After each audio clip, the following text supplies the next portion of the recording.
Good evening और आप good evening सभी लोग जुड़ जाएंगे। और यहाँ पर हम लोग चाइल्ड हेल्थ नर्सिंग के प्रश्न पढ़ेंगे, कम्युनिटी हेल्थ नर्सिंग के प्रश्न पढ़ेंगे और साथ में प्रीवियस ईयर क्वेश्चन पेपर। ठीक है, ये जितने भी प्रश्न लिए गए हैं अति महत्वपूर्ण प्रश्न है। ठीक है, आपके एग्जाम्स के लिहाज से very very important role play करेंगे। ठीक है, जितने भी क्वेश्चन यहाँ पर लिए गए हैं बहुत ही अच्छे लेवल के प्रश्न आप सॉल्व करेंगे, अपने आंसर बताएंगे। और इस क्वेश्चन के लास्ट में हम लोग एएनएम का क्वेश्चन पेपर सॉल्व करेंगे, ओरिजिनल क्वेश्चन पेपर, वो क्वेश्चन जो एग्जाम्स में आएंगे। ठीक है, पढ़िए, क्वेश्चन नंबर पहला पढ़ लीजिए और आंसर बताइएगा। निम्नलिखित में से किसे आईसीडीएस प्रणाली का हृदय कहा जाता है? पढ़िए क्वेश्चन और आंसर बताइएगा। ये सब प्रीवियस ईयर क्वेश्चन एग्जाम्स में आ चुके हैं, कई कई बार रिपीट किए गए हैं और इसके जस्ट बाद ओरिजिनल क्वेश्चन पेपर लगा हुआ है। ठीक है, तो आप लोग वो भी सॉल्व करेंगे और अगर जो स्टूडेंट सॉल्व कर चुके हैं तो दोबारा से रिवीजन कर लेना। ठीक है, इससे आप ही का फायदा होगा, जितनी ज़्यादा प्रैक्टिस करोगे उतनी ही अच्छा रहता है। ठीक है, which of the following is known as the heart of the ICDS system? जो आईसीडीएस सिस्टम होता है, इंटीग्रेटेड चाइल्ड डेवलपमेंट सर्विसेज जो सिस्टम होता है, तो निम्नलिखित में से किसे आईसीडीएस प्रणाली का हृदय कहा जाता है? हर्ट पूछा जा रहा है, आईसीडीएस का हर्ट किसे कहा जाता है? तो मदर एंड चिल्ड्रंस को बोला जाता है। सही उत्तर ऑप्शन डी माना जाएगा। ठीक है, माँ और बच्चे को कहा जाता है। ठीक है, आईसीडीएस का हृदय कहा जाता है। सही उत्तर ऑप्शन डी माना जाएगा, क्योंकि जो आईसीडीएस संस्थाएं होती हैं, ठीक है, ये जो ध्यान केंद्रित करती है वो मदर्स, नर्सिंग मदर और जो छोटे बच्चे होते हैं इन पर। ठीक है, यहाँ पर दिया गया integrated child development services, ICDS दिया गया, एक गवर्नमेंट प्रोग्राम होता है इंडिया का, विच प्रोवाइड द न्यूट्रिशनल मील, ये कुछ भोजन पोषण देते हैं। ठीक है, प्री स्कूल एजुकेशन प्रोवाइड करते हैं। जैसे कोई बच्चा पहली क्लास में पढ़ेगा तो उसके पहले वो आड़ी बाड़ी में पढ़ने जाता है, मतलब आंगनबाड़ी में पढ़ने जाता है। प्राइमरी हेल्थ केयर दी जाती है, बच्चे का वजन किया जाता है, इम्यूनाइजेशन, टीकाकरण, हेल्थ चेकअप होते हैं। ठीक है, नर्सिंग मदर की होते हैं, जो माताएं अपने बच्चों को दूध पिलाती हैं, उनके लिए भी यहाँ पर जो बच्चों को शिक्षाएं दी जाती है, ऐसे बच्चों को शिक्षाएं दी जाती हैं जो 6 वर्ष से छोटे बच्चे होते हैं। ठीक है, नेक्स्ट है क्वेश्चन नंबर, और आईसीडीएस की स्थापना कब हुई थी? 1975 में आईसीडीएस की स्थापना हुई थी। ठीक है, ये आपको ध्यान में रखना है। नेक्स्ट है चावल को चमकाने के दौरान कौन सा विटामिन नष्ट हो जाता है? बहुत सारे चावल्स होते हैं जो बड़े चमकदार दिखते हैं। ठीक है, कुछ चावल ऐसे होते हैं जो चमकदार दिखते हैं। आपसे पूछा जा रहा है कि which vitamin is lost during polishing of rice? जब राइस को पॉलिश किया जाता है तो इससे चमक खत्म हो जाती है। आपको बताना है किसकी चमक खत्म हो जाती है, इनमें से किसकी चमक खत्म हो जाती है? चावल को चमकाने के दौरान कौन सा विटामिन नष्ट हो जाता है? कौन सा विटामिन है जो चावल को चमकाने के दौरान नष्ट हो जाता है? ठीक है, तो प्रश्न का जो सही उत्तर माना जाएगा वो थाइमीन नष्ट हो जाता है। विकल्प बी प्रश्न का सही उत्तर माना जाएगा, B is the right answer. ठीक है, चावल को चमकाने के दौरान कौन सा विटामिन नष्ट हो जाता है? तो ये थाइमीन नष्ट हो जाता है। कौन सा विटामिन? थाइमीन। ऑप्शन बी प्रश्न का सही उत्तर माना जाएगा, B is the right answer. Okay, हाँ, थाइमीन नष्ट हो जाता है। पॉलिश वाले चावल में ही कमी पाई जाती है थाइमीन की। और एक क्वेश्चन आता है कि पॉलिश वाले जो चावल होते हैं, जो लोग पॉलिश वाले चावल खाते हैं, ठीक है, इनमें लोगों में हो जाता है, इन लोगों में हो जाता है, कौन सी बीमारी हो जाती है? तो ऐसे लोगों में बेरी बेरी बीमारी होने के चांस होते हैं। कौन सी बीमारी हो जाती है? बेरी बेरी बीमारी हो जाती है। ठीक है, तो आपको ध्यान में रखना है।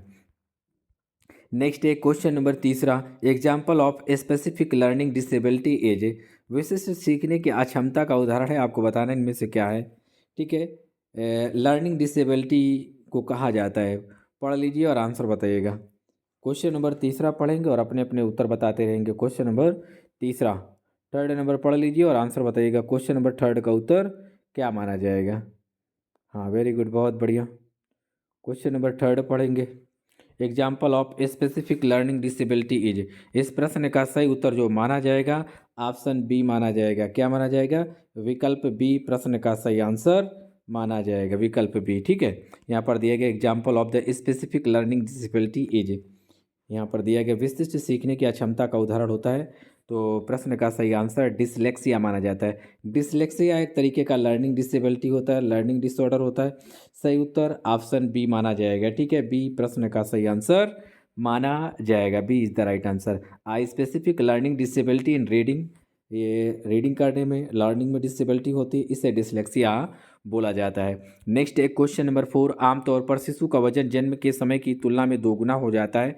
बहुत बढ़िया क्वेश्चन, एग्जाम्स में कई बार आ चुका है, कई बार पूछा गया है। ठीक है, infant usually doubles their birth weight by the age of, question number 4, 4 number पढ़ लीजिए और आंसर बताइए। इसके जस्ट बाद हम पेपर ऐड कर रहे हैं, ठीक है। आप लोग पेपर पढ़ेंगे, ठीक है। पेपर के क्वेश्चन है, अगर आप पढ़ चुके हैं तो दोबारा से रिविजन्स करेंगे। Infant usually doubles their birth weight by the age of, किस उम्र पर बच्चे का जो वजन होता है वो 2 गुना हो जाता है? तो ये 5 से 6 महीने पर होता है। सही उत्तर ऑप्शन सी माना जाएगा, ठीक है। सी विकल्प सही माना जाएगा। 5 से 6 महीने पर वो अपने जन्म के वजन का डबल हो जाता है, दुगना हो जाता है, ठीक है। आमतौर पर शिशु का वजन जन्म के समय जन्म की तुलना में दुगना हो जाता है, ठीक है। 6 महीने में ऐसा होता है, कई बार 5 से 6 महीना दिया जाता है। तो सही उत्तर ऑप्शन सी वाला माना जाएगा। C is the right answer, okay. हाँ, ऑप्शन सी प्रश्न का सही उत्तर माना जाएगा। नेक्स्ट है, सामान्यतः नवजात शिशुओं का वजन जीवन के पहले सप्ताह में कम हो जाता है। क्वेश्चन नंबर 5 पढ़ेंगे और आंसर बताएंगे। क्वेश्चन नंबर 5 का उत्तर क्या माना जाएगा? Normally newborn loses weight in first week of life. एक जो नवजात शिशु होता है ये अपना वजन लूज करता है, ठीक है। हाँ, इसका जो वेट होता है ये वाला वेट लिखा जाएगा WEAGST। ये अपना वजन कम करते हैं, ठीक है। कितने प्रतिशत इसका वजन कम हो जाता है? सामान्यतः नवजात शिशु का वजन जन्म के हाँ जन्म के पहले सप्ताह में कम हो जाता है। जब कोई बच्चा पैदा होता है तो छठी तक इसका वजन कम हो जाएगा। कितना वजन कम हो जाता है? तो ये 10% इसका वजन कम हो जाता है, ठीक है। जन्म के वजन का 10% ये वजन कम हो जाता है। जैसे ही कोई बच्चा पैदा होता है, ठीक है, तो मान लेते हैं उसका वजन जो भी होगा तो वो 6 दिन 7 दिन के अंदर अंदर कितना कम हो जाएगा? 10% इसका वजन रेड्यूस हो जाता है, कम हो जाता है, ठीक है। इसका वजन रेड्यूस हो जाएगा और कम हो जाएगा। अल्मा एटा घोषणा कब की गई थी? ये दिए गए अल्मा एटा declaration was made in. Alma एटा घोषणा कब की गई थी? 6 नंबर पढ़ लीजिए और आंसर बताइएगा। अल्मा एटा घोषणा कब की गई थी?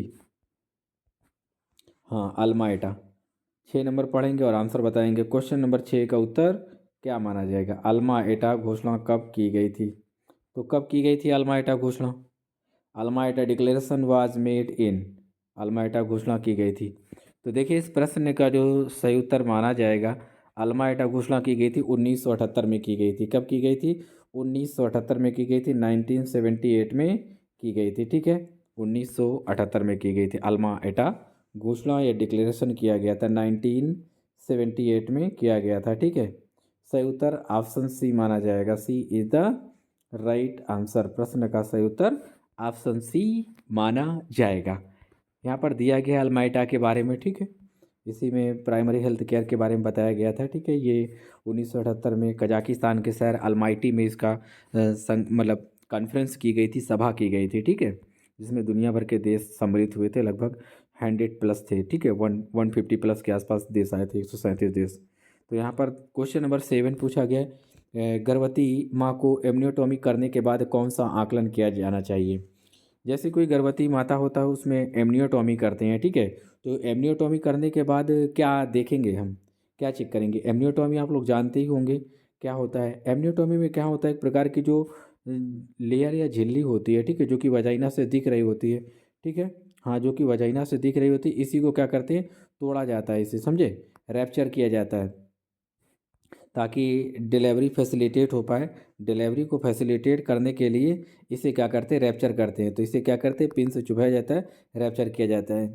तो which assessment should be done after an amniotomy has been perform to a pregnant mother? तो फेटल हार्ट रेट पैटर्न देखा जाता है, भ्रूण की हृदय गति पैटर्न चेक किया जाता है। सही उत्तर ऑप्शन डी माना जाएगा। D is the right answer. प्रश्न का सही उत्तर हाँ ऑप्शन डी माना जाएगा। D is the right answer. गर्भवती माँ को एमनियोटॉमी करने के बाद कौन सा आकलन किया जाना चाहिए? तो फेटल हार्ट रेट पैटर्न देखा जाना चाहिए, ठीक है।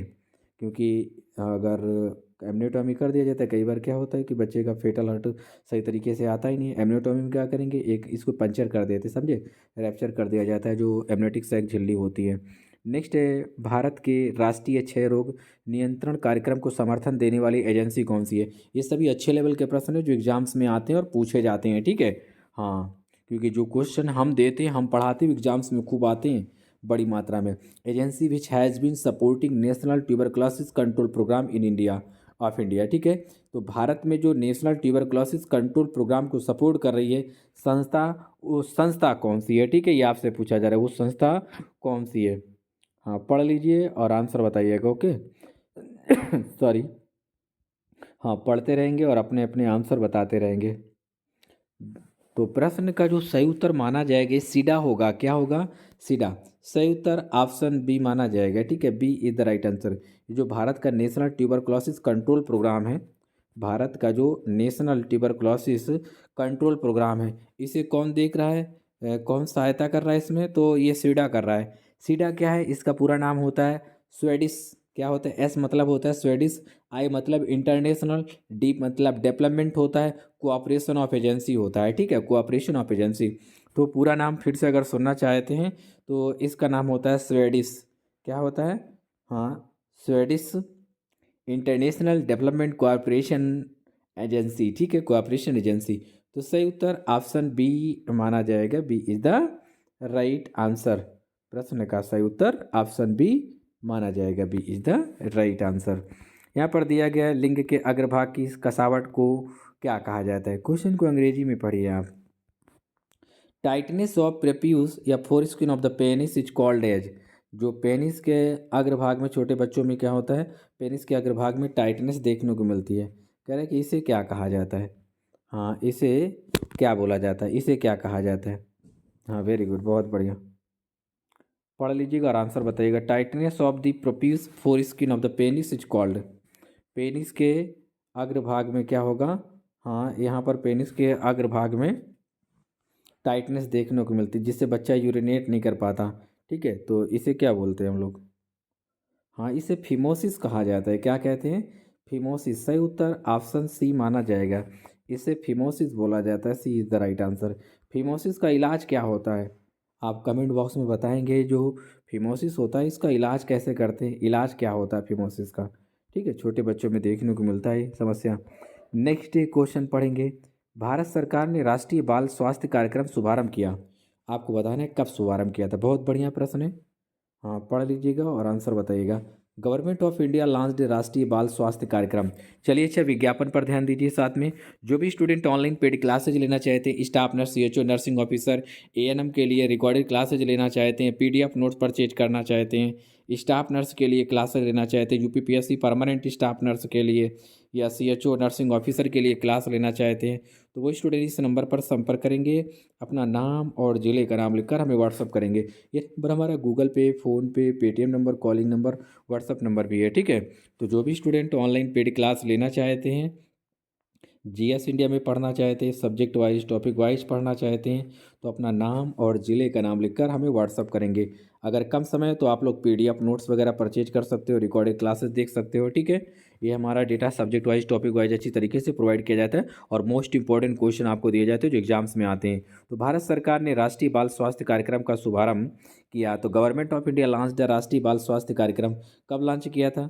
भारत सरकार ने राष्ट्रीय बाल स्वास्थ्य कार्यक्रम, तो ये 2013 में लॉन्च किया था। कब लॉन्च किया था?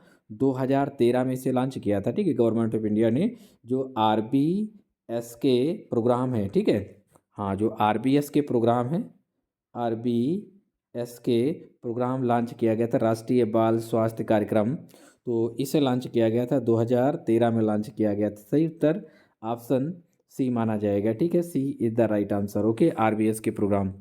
अब देखिएगा, ये जो आरबीएस के होता है इसका पूरा नाम होता है राष्ट्रीय बाल स्वास्थ्य कार्यक्रम। राष्ट्रीय बाल स्वास्थ्य कार्यक्रम आरबीएस में, इस कार्यक्रम में जन्म के 18 वर्ष तक के बच्चों की स्वास्थ्य जांच शामिल की जाती है। ठीक है, अगर आपसे पूछे जो आरबीएस के प्रोग्राम होता है इसमें कितने वर्ष तक के बच्चों की जांच या हेल्थ फैसिलिटी उपलब्ध होती है, तो जीरो से लगा के 18 वर्ष तक के जो बच्चे होते हैं उनकी यहाँ पर फैसिलिटी होती है, उनके लिए होती है। ठीक है, हाँ, जीरो से लगा के 18 वर्ष तक के बच्चों के लिए सारी फैसिलिटी यहाँ पर दी जाती है। ओके, हाँ, जीरो से लगा के 18 वर्ष।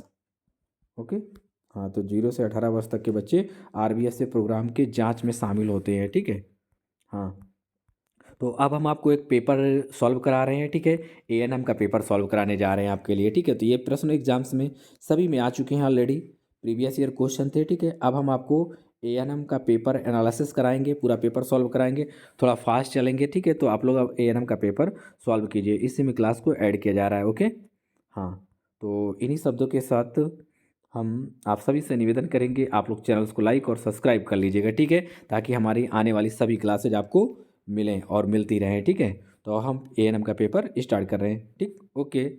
Please wait just a second, please wait. Good evening all of you, good evening. सभी लोग जुड़ जाएंगे, गुड इवनिंग। और यहाँ पर हम लोग एएनएम का पेपर सॉल्व करेंगे। आज हम कंप्लीट पेपर सॉल्व करेंगे, पूरे क्वेश्चन, ठीक है, जितने भी यहाँ पर क्वेश्चन आए हुए हैं। एएनएम का ये क्वेश्चन पेपर है, ओरिजिनल क्वेश्चन पेपर है। आप देख सकते हैं, district health society Ranchi exams under national health mission, ठीक है। ये जो नेशनल हेल्थ मिशन एनएचएम है, इसके तहत ये पेपर कराया गया है। जो पेपर कराया गया है ये 14/9/2025 को कराया गया है, ठीक है। और ये क्वेश्चन एग्जाम्स में सभी परीक्षाओं में आते हैं, जितने भी स्टेट के, जैसे यूपी SSSC, बीटीएससी या NHM Bihar, Uttar Pradesh, Madhya Pradesh, Rajasthan, Punjab, Haryana, Jammu Kashmir, Chhattisgarh, MPW, ANM या अन्य सभी परीक्षाओं में ये क्वेश्चन एग्जाम्स में रिपीट होते हैं, पूछे जाते हैं। कोई भी एग्जाम्स तो staff nurse, CHO, nursing officer और एएनएम का तो ये ओरिजिनल पेपर ही है, ठीक है। टाइम यहाँ पर दिया गया 120 मिनट का टाइम है, ठीक है। और तारीख दी गई है, ठीक है। सारी चीज़ें यहाँ पर मेंशन की गई हैं, ठीक। चलिए अच्छा, क्लास को स्टार्ट करते हैं। आप लोग पढ़ेंगे यहाँ पर कुछ डायरेक्शन दिए गए हैं, इंस्ट्रक्शन दिए गए हैं बच्चों के लिए, तो आप लोग यहाँ पर पढ़ लेंगे। बाकी हम पूरा पेपर आज हम सॉल्व करा देते हैं आपको, ठीक है। कितने क्वेश्चन आए थे, सारी चीज़ें यहाँ पर मेंशन किया गया। कुल अंक 100 रहेंगे यहाँ पर। सारी चीज़ें आप पॉज करके देख लेंगे। और ये रफ वर्क के लिए जगह दी गई है, ये एएनएम का ओरिजिनल पेपर है। चलिए आप सॉल्व करेंगे, हम लोग पूरा पेपर सॉल्व करते हैं, ठीक है। चलिए, लंबी क्लासेज होगी, लेकिन यहाँ से एग्जाम्स में आपके क्वेश्चन जरूर मिलेंगे। 100% आपको क्वेश्चन एग्जाम्स में देखने को मिलेंगे, ठीक है। हाँ, 100% आपको एग्जाम्स में क्वेश्चन यहाँ पर मिलेंगे ही मिलेंगे। यहाँ पर दिया गया है, which drug is contraindicated in labouring mother with hypertension. यहाँ पर दिया गया उच्च रक्तचाप से पीड़ित प्रसव पीड़ा से ग्रस्त महिला के लिए कौन सी दवा वर्जित है, मतलब मना होती है। एक दवा हम नहीं देते, कौन सी दवा नहीं देते? विच ड्रग इज कंट्राइंडिकेटेड, एक दवा है जो नहीं देते अगर महिला को हाइपरटेंशन होता है। हाइपरटेंशन का मतलब है कि अगर बीपी हाई होती है, तो यहाँ पर जो हम मेडिसिन नहीं देते वो मेथर्जिन नहीं देते। सही उत्तर ऑप्शन सी माना जाएगा। बाकी सभी दे सकते हैं, मैग्नीशियम सल्फेट, ऑक्सीटोसिन, प्रोस्टाग्लैंडिन दे सकते हैं, ठीक है, लेकिन मेथर्जिन नहीं दिया जाता। नेक्स्ट है, pernicious anaemia is caused by deficiency of. जो पर्नीशियस एनीमिया होता है, ये किसकी कमी के कारण हो जाता है, ठीक है। ये हिंदी में दिया गया है, घातक रक्ताल्पता किसकी कमी से होता है, इसका मतलब है पर्नीशियस एनीमिया। जो पर्नीशियस एनीमिया होता है ये किसकी कमी से होता है, तो विटामिन B12 की कमी से होता है। सही उत्तर ऑप्शन सी माना जाएगा, ठीक है। Pernicious anaemia caused by vitamin B12 deficiency, C is the right answer. Next question पढ़ेंगे, the major class of immunoglobulin present in the human sera या सीरम। पढ़िए, वो कौन सा इम्यूनोग्लोबुलिन है जो कि सबसे ज़्यादा ह्यूमन बॉडी में पाया जाता है, जो मेजर पोर्शन होता है, ठीक है। आपको बताना है कौन सा है, ठीक है। The major class of immunoglobulin present in human serum is. तो प्रश्न का जो सही उत्तर माना जाएगा वो आईजीजी माना जाएगा। सही उत्तर ऑप्शन डी माना जाएगा।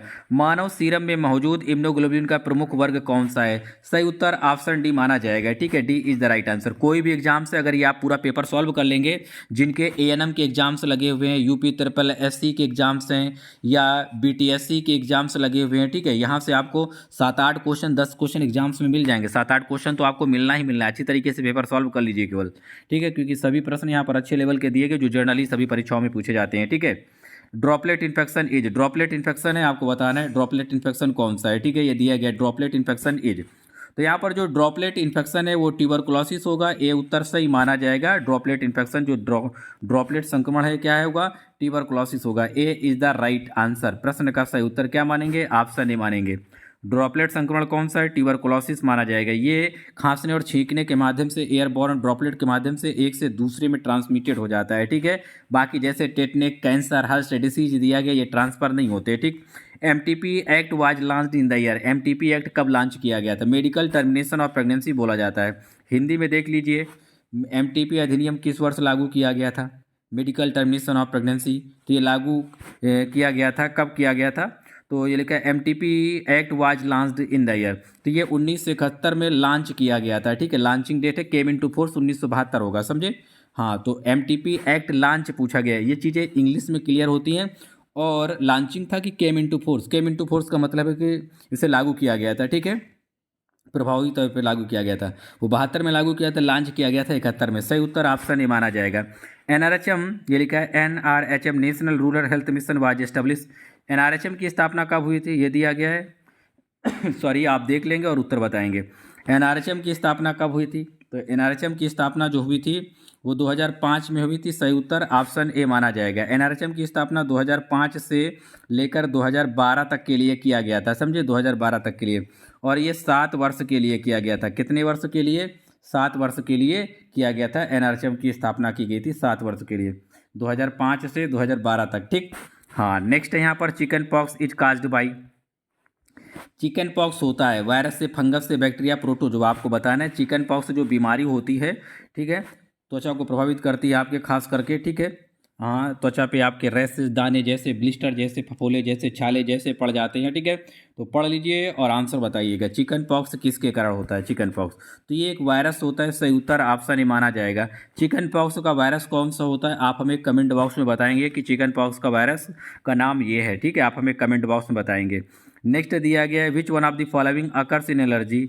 इनमें से कौन सा एलर्जी में घटित होता है, ठीक है। देखेंगे निम्नलिखित में से कौन सा एलर्जी होता है, किससे एलर्जी में कौन सी चीज़ इंक्रीज होती है, किससे एलर्जी होती है। निम्नलिखित में से कौन सा एलर्जी होता है? एलर्जी कौन सा होता है? क्वेश्चन नंबर 8 देख लीजिए और उत्तर बताइएगा। एलर्जी होता है, ठीक है। Which one of the following occurs in allergy, तो ये इसनोफिलिया होता है। सही उत्तर ऑप्शन डी माना जाएगा। D is the right answer. Next है डाईसल्फाराम। हाँ, disulfiram is a drug used in the treatment of. जो डाईसल्फिरैम ड्रग्स ये किस लिए इस्तेमाल की जाती है? डाईसल्फिरैम जो ड्रग्स होती है ये किस लिए इस्तेमाल की जाती है? यहाँ पर देख सकते हैं डाईसल्फिरैम एक दवा है जिसका उपयोग किसके उपचार में किया जाता है? तो ये हम जो करते हैं ये एल्कोहलिज्म के लिए करते हैं, शराबखोरी के लिए। सही उत्तर ऑप्शन डी माना जाएगा, ठीक है। हाँ, disulfiram is a drugs used in the treatment of, ये एल्कोहलिज्म के लिए इस्तेमाल करते हैं, ठीक है। हाँ, एल्कोहलिज्म के लिए इस्तेमाल किया, शराब के लिए इस्तेमाल करते हैं जो लोग दारू वगैरह पीते हैं। एचआईवी इफेक्ट, जो एचआईवी होता है ये किसे अफेक्ट करता है, ठीक है। एचआईवी जो होता है ये किसे प्रभावित करता है? देखिए एचआईवी जो होता है ये प्रभावित करता है ये किसे? ये एएनएम का ओरिजिनल पेपर है, पढ़िए।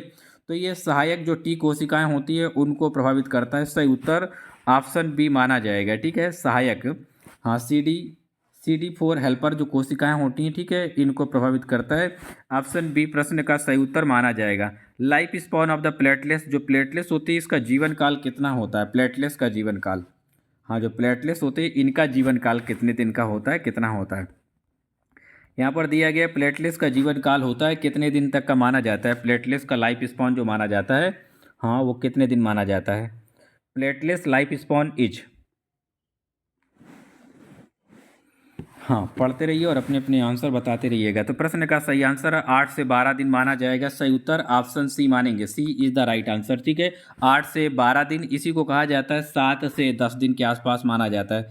7 से 10 दिन मतलब ऐसा कोई विकल्प नहीं दिया गया। हमारा सही उत्तर ऑप्शन सी माना जाएगा। 7 से 11 दिन, 7 से 10 दिन या 8 से 12 दिन, ठीक है। Life spawn of platelets is, तो इस प्रश्न का जो सही उत्तर माना जाएगा वो ऑप्शन सी माना जाएगा।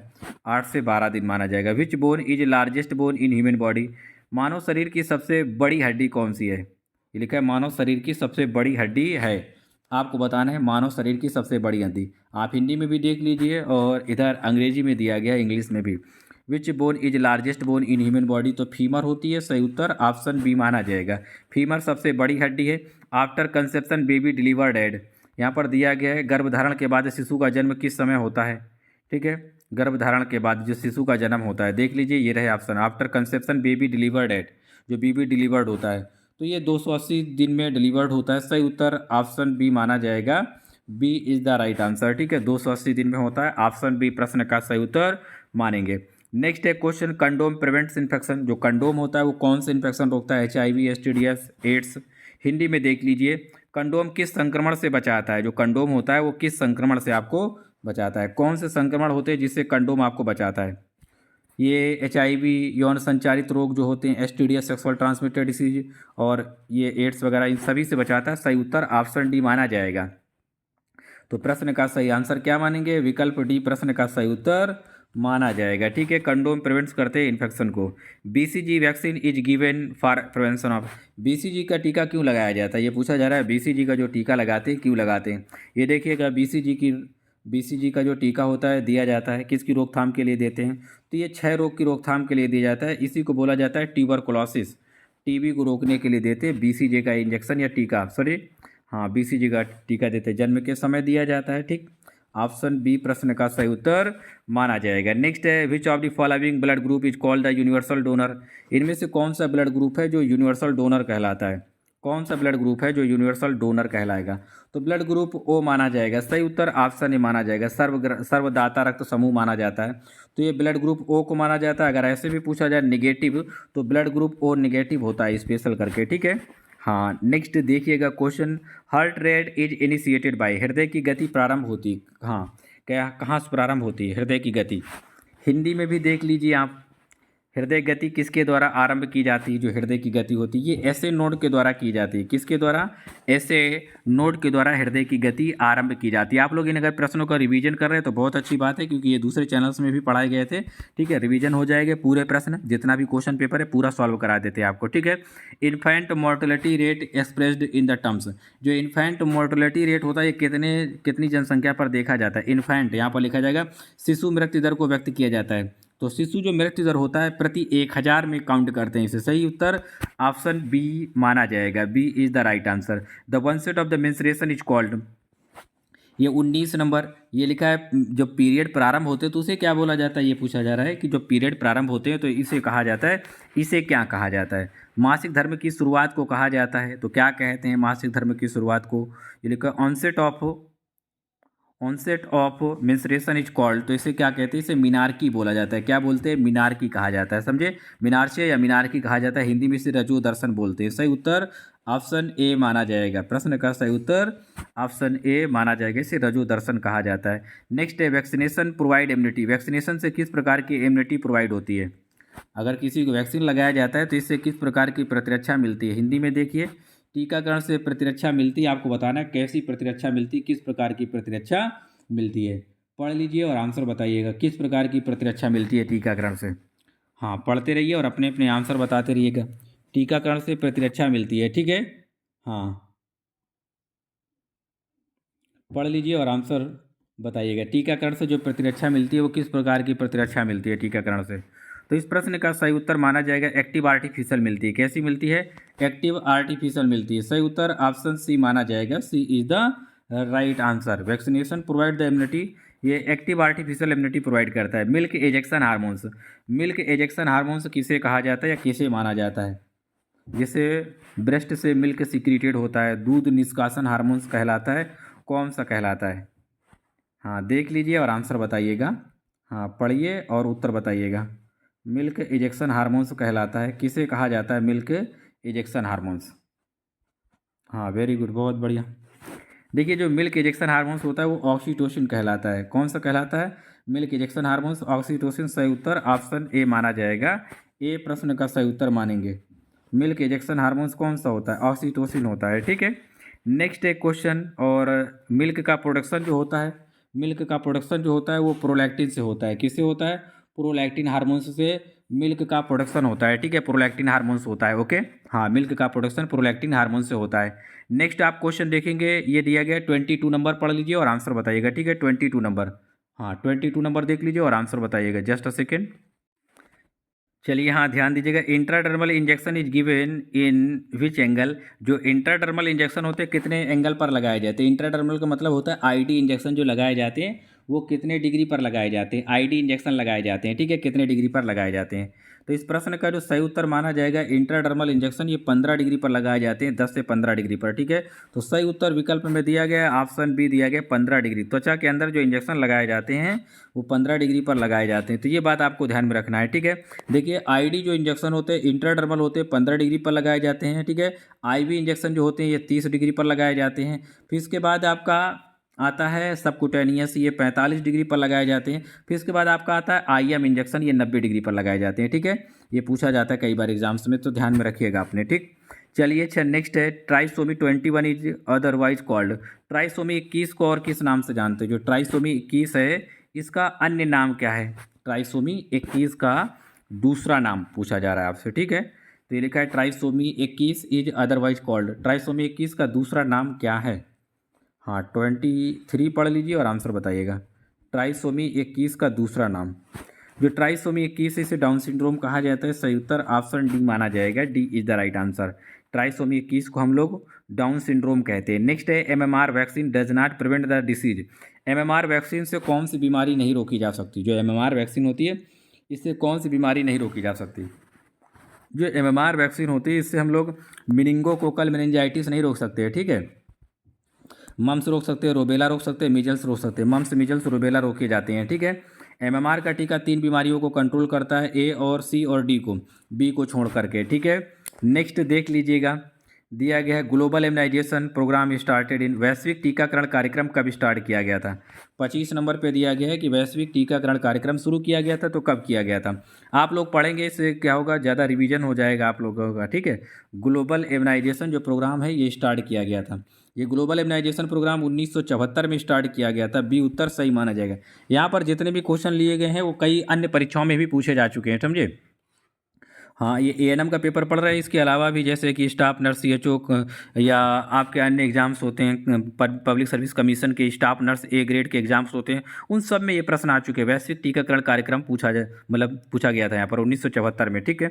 नेक्स्ट यहाँ पर विच of the following vaccine contraindicated in pregnancy, कौन सी वैक्सीन है जो गर्भावस्था में नहीं लगाने को बोला जाता है, ठीक है।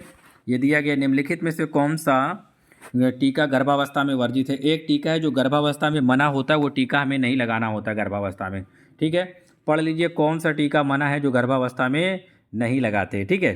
गर्भावस्था में जो टीका नहीं लगाया जाता वो टीका आपसे पूछा जा रहा है, बताइए कौन सा टीका गर्भावस्था में नहीं लगाया जाता। ओके, गर्भावस्था में टीका जो नहीं लगाया जाता वो पूछा जा रहा है आपसे, ठीक। बताइए क्या माना जाएगा। ओके, निम्नलिखित में से कौन सा टीका गर्भावस्था में वर्जित है? रूबेला नहीं लगाते, ठीक। बाकी सब दे सकते हैं कंडीशन के according to doctor advice. Okay, यहाँ पर दिया गया which of the following vaccine contraindicated, ये रूबेला नहीं दिया जाता है, ठीक है। सही उत्तर ऑप्शन ही माना जाएगा। नेक्स्ट है fertilisation process take place in, जो फर्टिलाइजेशन होता है वो कहाँ पर होता है? अंडाशय में, ये अंडवाहिनी में, वजाइना में, योनि में, या गर्भाशय यूट्रस में? निषेचन की प्रक्रिया कहाँ होती है? हाँ, ये रहा, जहाँ पर स्पर्म और अंडा आपस में मिलते हैं इसे बोला जाता है निषेचन साइट, ठीक है, फर्टिलाइजेशन साइट। स्पर्म और अंडा आपस में मिलते हैं तो निषेचन प्रक्रिया कहाँ होती है? निषेचन की प्रक्रिया ये अंडवाहिनी में होती है। इसी को फैलोपियन ट्यूब कहा जाता है। क्या कहते हैं? Fallopian tube. इसी को ओविडक्ट बोला जाता है। क्या बोलते हैं? ओविडक्ट। सही उत्तर ऑप्शन बी माना जाएगा। इसी को क्या कहते हैं? ओविडक्ट बोला जाता है। B is the right answer. हाँ, इसी को ओविडक्ट कहा जाता है। बी प्रश्न का सही उत्तर माना जाएगा। नेक्स्ट क्वेश्चन पढ़िए, the number of calories required in pregnancy. 28 number पढ़ लीजिए और आंसर बताइएगा। हाँ, 28 का आंसर क्या माना जाएगा? The number of calories required in pregnancy is, गर्भावस्था में आवश्यक कैलोरी की संख्या है। गर्भावस्था में आवश्यक कैलोरी की संख्या आपसे पूछा जा रहा है, पढ़ लीजिए और आंसर बताइएगा 28 का। हाँ, 28 का उत्तर क्या माना जाएगा? हाँ, सभी लोग पढ़ते रहेंगे और अपने अपने आंसर बताते रहेंगे, ठीक है। गर्भावस्था में आवश्यक जो कैलोरी की मात्रा होगी, तो यहाँ पर जो आवश्यक कैलोरी की मात्रा होगी वो 2500 से लेकर 2700 मानी जाएगी, ठीक है। सही उत्तर बी और सी में से आंसर है। नॉर्मल के लिए पूछा जाता है, जब भी कोई शर्त कंडीशन नहीं लगाई जाती तो नॉर्मल के लिए पूछा जाता है, ठीक है। 2450 या 2500 आता है, ठीक है। लेकिन सबसे जो अप्रोप्रिएट आंसर होगा वो 2500 से लेकर 2700 होगा। नॉर्मल के लिए 2000 एक एडल्ट के लिए 2000 कैलोरी आता है नॉर्मल के लिए। प्रेगनेंसी में हम 2500 तक जा सकते हैं। बी आंसर सही माना जा सकता है। लेकिन क्या है कि जब प्रेगनेंसी भी नॉर्मल के लिए होता है, जब कोई महिला प्रेग्नेंट होती है तो एनर्जी की ज़्यादा ज़रूरत पड़ती है क्योंकि बेबी होता है, ठीक है। तो इसका जो सही आंसर 2500 के आसपास माना जाएगा, ठीक है। शुरुआती दौर में जो आंसर होगा, अगर प्रेगनेंसी में पूछा गया है, नॉर्मल में पूछा ही नहीं गया, ठीक है। ये तो नॉर्मल होता है जब नॉट प्रेग्नेंट स्टेज में होती है वो महिला। तो 2500 से लेकर 2700 सही उत्तर ऑप्शन सी माना जाएगा। सी इज़ द राइट आंसर, ठीक है। अगर हैवी वर्कर होती तो इसको 3200 कैलोरी के आसपास ज़रूरत पड़ती है, ठीक है। हाँ, हैवी वर्कर जो होती है, क्योंकि नॉर्मल फिर हैवी वर्कर के लिए 2900 कैलोरी आता है, प्लस 300 एक्स्ट्रा जोड़ देते हैं, 350 या 300 जोड़ते हैं तो 29 3 3200 कैलोरी आ जाता है, ठीक है। ये हैवी वर्कर महिलाओं के लिए आता है जो लिफ्टिंग करती हैं, रेसिंग करती हैं, दौड़ती हैं, कुश्ती करती हैं, उन महिलाओं के लिए। नेक्स्ट यहाँ पर the types of pelvis is most suitable for delivery. Delivery के लिए पूछा जा रहा है कि जो पेल्विस सबसे सूटेबल होती है डिलीवरी के लिए। आप देख लीजिएगा, विकल्प इधर भी देख सकते हैं। प्रसव के लिए सबसे उपयुक्त श्रेणी जो होती है, समझे, जो सबसे अच्छी श्रेणी होती है डिलीवरी के लिए, नॉर्मल डिलीवरी के लिए गायनक्वाइड सबसे बेस्ट मानी जाती है। सही उत्तर ऑप्शन बी माना जाएगा। B is the right answer. ये गायनक्वाइड होगा, ठीक है। हाँ, प्रसव के लिए सबसे उपयुक्त जो श्रेणी होती है, सबसे जो उपयुक्त श्रेणी है वो कौन सी होती है?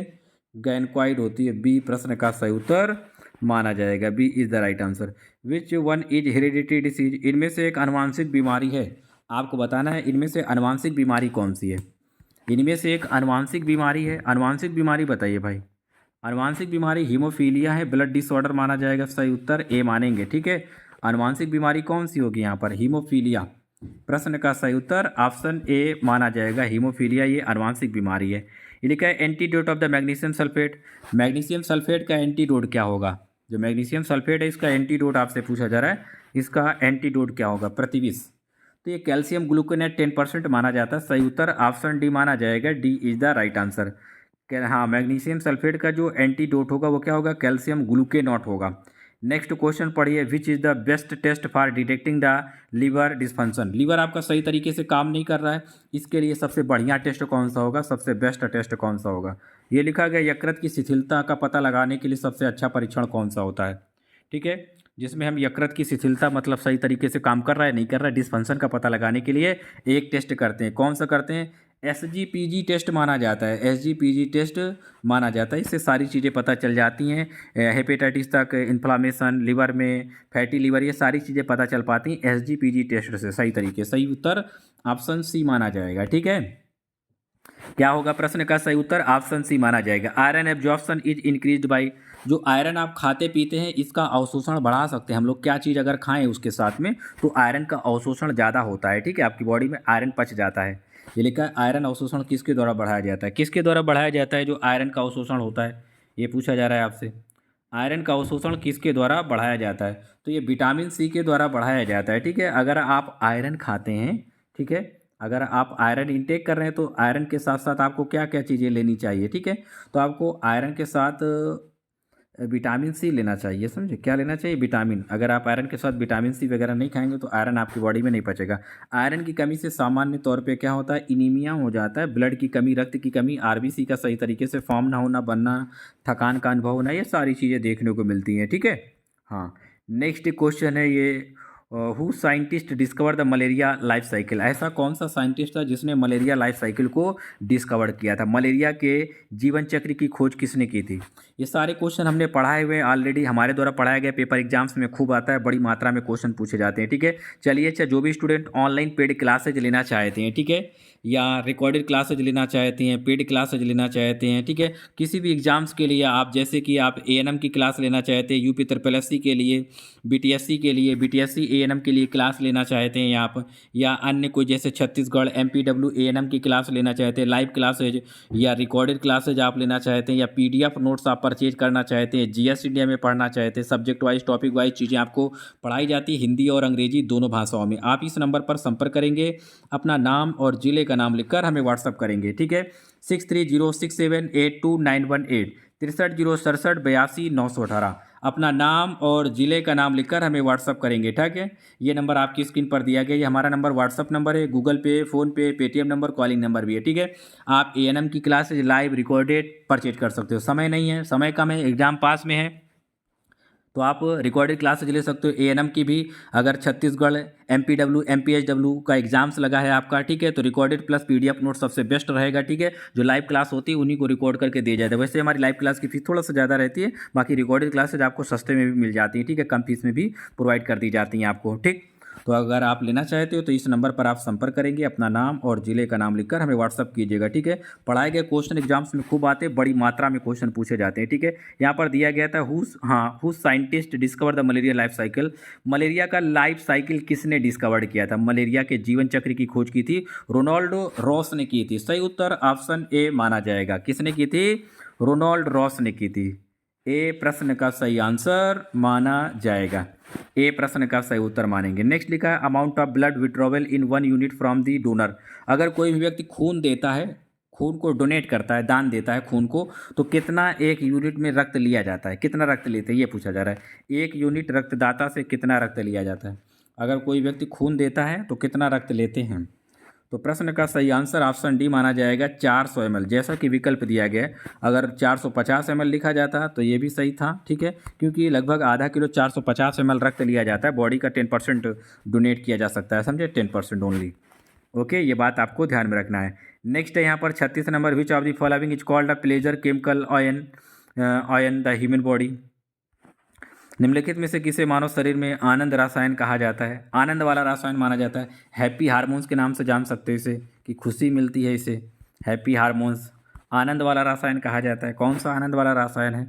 तो प्रश्न का सही आंसर डोपामाइन होता है। सही उत्तर ऑप्शन सी माना जाएगा, ये आपका डोपामाइन होगा। कौन सा होगा? डोपामाइन। ठीक, नेक्स्ट क्वेश्चन पढ़ लीजिएगा, ये दिया गया है डोपामाइन। ओ माय गॉड, इसमें हिंदी इंग्लिश में ट्रांसलेशन में ऊपर नीचे दिया गया, हम आपको इंग्लिश वर्जन दिखा देते हैं। डोपामाइन ये ऑप्शन बी में दिया गया है, यहाँ पर इधर सी में दिया गया है। ठीक है, इधर डोपामाइन देखिए सी में लिखा गया है, ट्रांसलेशन गड़बड़ी है, ये कमीशन की तरफ से है, हमारी तरफ से नहीं है। ठीक है, क्योंकि हम कमीशन का आपको ओरिजिनल पेपर सॉल्व करा रहे हैं। विच of the following is called a pleasure chemical, तो ये डोपामाइन होगा। सही उत्तर ऑप्शन बी माना जाएगा। ठीक है, नेक्स्ट है question number 37, the number of sub centre under a PSC. जो एक प्राइमरी हेल्थ सेंटर होता है पीएससी बोला जाता है। कह रहा है कि कितने सब सेंटर आते हैं इसके अंतर्गत, जो एससी होते हैं सब सेंटर कितने आते हैं। एक पीएससी के अंदर जो सब सेंटर आते हैं वो कितने सब सेंटर आते हैं एक पीएससी के अंदर। हाँ, जो प्राइमरी हेल्थ सेंटर होता है एक प्राथमिक स्वास्थ्य केंद्र के अंतर्गत उपकेंद्र कितने आते हैं, तो ये 4 से 6 उपकेंद्र आते हैं। सही उत्तर ऑप्शन सी माना जाएगा। क्या मानेंगे? प्रश्न का सही उत्तर ऑप्शन सी माना जाएगा। ठीक है, 4 से 6 आते हैं, 4 से 6। ठीक है, नेक्स्ट है national family welfare programme in India was launched. भारत में national family welfare programme start किया गया था। कब स्टार्ट किया था? 38 नंबर पढ़िए, भारत में राष्ट्रीय परिवार कल्याण कार्यक्रम कब शुरू किया गया था। कब शुरू किया गया था भारत में? हाँ, भारत में इसे शुरू किया गया। कब किया गया? तो ये 1952 में स्टार्ट किया गया था। कब स्टार्ट किया गया था? 1952 में भारत में राष्ट्रीय परिवार कल्याण कार्यक्रम स्टार्ट किया गया था 1952 में। 1952 में इसे स्टार्ट किया गया था। ठीक है, 1952 में। नेक्स्ट है which is the first step in planning health reduction. पहला स्टेप क्या है प्लानिंग हेल्थ रिडक्शन का? स्वास्थ्य में कमी की योजना बनाने में पहला कदम कौन सा होगा? तो एक जब नॉन मेडिकल में बात करेंगे तो लक्ष्य को निर्धारित किया जाता है। स्वास्थ्य में कमी की योजना बनाने में पहला कदम क्या होगा? तो लक्ष्य को निर्धारित किया जाता है। ये नॉन मेडिकल में। जब मेडिकल फील्ड में बात करते हैं नर्सिंग के क्षेत्र में, तो आवश्यकता मूल्यांकन का संचालन करना, जिन चीज़ों की जरूरत हो हमको उन चीज़ों को कंडक्ट कराना चाहिए। तो सही उत्तर in medical in nursing option C माना जाएगा। ठीक है, हाँ, ये आवश्यकता वाला माना जाएगा। कंडक्टिंग नीड असेसमेंट, हमको ज़रूरत क्या है। अगर कोई भी हम लोग प्लानिंग हेल्थ में कोई चीज़ का कमी करना चाहते हैं, रिडक्शन करना चाहते हैं, ठीक है, एलिमिनेशन करना चाहते हैं, तो हम क्या करेंगे? नीड के अकॉर्डिंग असेसमेंट करेंगे। ठीक है, जैसी नीड होगी उस प्रकार का संचालन करेंगे। सही उत्तर ऑप्शन सी माना जाएगा, सी होना चाहिए। ठीक है, बाकी नॉन नर्सिंग में जैसे इकोनॉमिक वगैरह में सेटिंग गोल्स माने जाते हैं या अन्य ऑर्गेनाइजेशन वगैरह से क्वेश्चन है ये। ठीक है, तो ये सेटिंग गोल्स ज़्यादा माना जाता है। लेकिन इन मेडिकल फील्ड तो सबसे बेस्ट आंसर होता है आपका कंडक्टिंग नीड असेसमेंट। जिन चीज़ों की ज़रूरत है उन चीज़ों को पहले फॉलो करना या उसका मूल्यांकन करना सबसे पहला लक्ष्य होता है, पहला कदम। ठीक, नेक्स्ट क्वेश्चन पढ़िए, which part of the brain is responsible for the balance posture and equilibrium.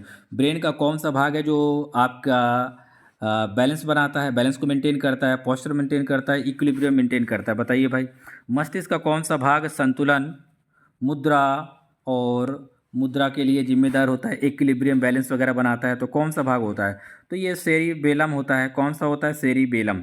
सही उत्तर ऑप्शन सी माना जाएगा, सेरिबेलम माना जाएगा। C is the right answer, right उत्तर सी माना जाएगा। Ovulation occur under the influence of, ovulation होता है किसके प्रभाव में ओवल्यूशन होता है? ओवल्यूशन पूछा जाए, ओवल्यूशन का मतलब होता है अंडे का निकलना, अंडाशय से अंडे का निकलना। ये किसके प्रभाव में ऐसा होता है? ठीक है, किसके प्रभाव में ऐसा होता है? अंडा जो निकलता है ओवल्यूशन होता है, ये किसके प्रभाव में ऐसा होता है? पढ़ लीजिए और उत्तर बताइएगा। किसके प्रभाव में अंडा उत्सर्जित होता है? तो ये LHS ल्यूटिनाइजिंग हार्मोन्स के प्रभाव में अंडा हाँ उत्सर्जित होता है। ठीक है, तो ओवल्यूशन अकर्स होता है इन्फ्लुएंस ऑफ LHS। सही उत्तर ऑप्शन सी माना जाएगा, C is the right answer. Next है DOT is used in the, ये जो डॉट्स का उपयोग होता है, डॉट्स एक थेरेपी है। ठीक है, मेथड है ट्रीटमेंट का। आपसे पूछा जा रहा है किस में इस्तेमाल करते हैं डॉट्स का? डॉट्स थेरेपी का इस्तेमाल किया जाता है। किस में किया जाता है डॉट्स थेरेपी का इस्तेमाल? तो ये टीबी के लिए इस्तेमाल करते हैं। Directly observe treatment short course इसका पूरा नाम होता है, directly observe treatment short course. ये हम टीबी के लिए इस्तेमाल करते हैं, ट्यूबरकुलोसिस के लिए। ठीक है, डॉट्स से हम ट्यूबरकुलोसिस का इलाज करते हैं, ट्यूबरकुलोसिस का। सही उत्तर ऑप्शन बी माना जाएगा। विकल्प बी प्रश्न का सही उत्तर माना जाएगा। नेक्स्ट है the uterine fibroid is associated with, जो यूट्राइन फेब्राइड होता है ये किससे संबंधित है?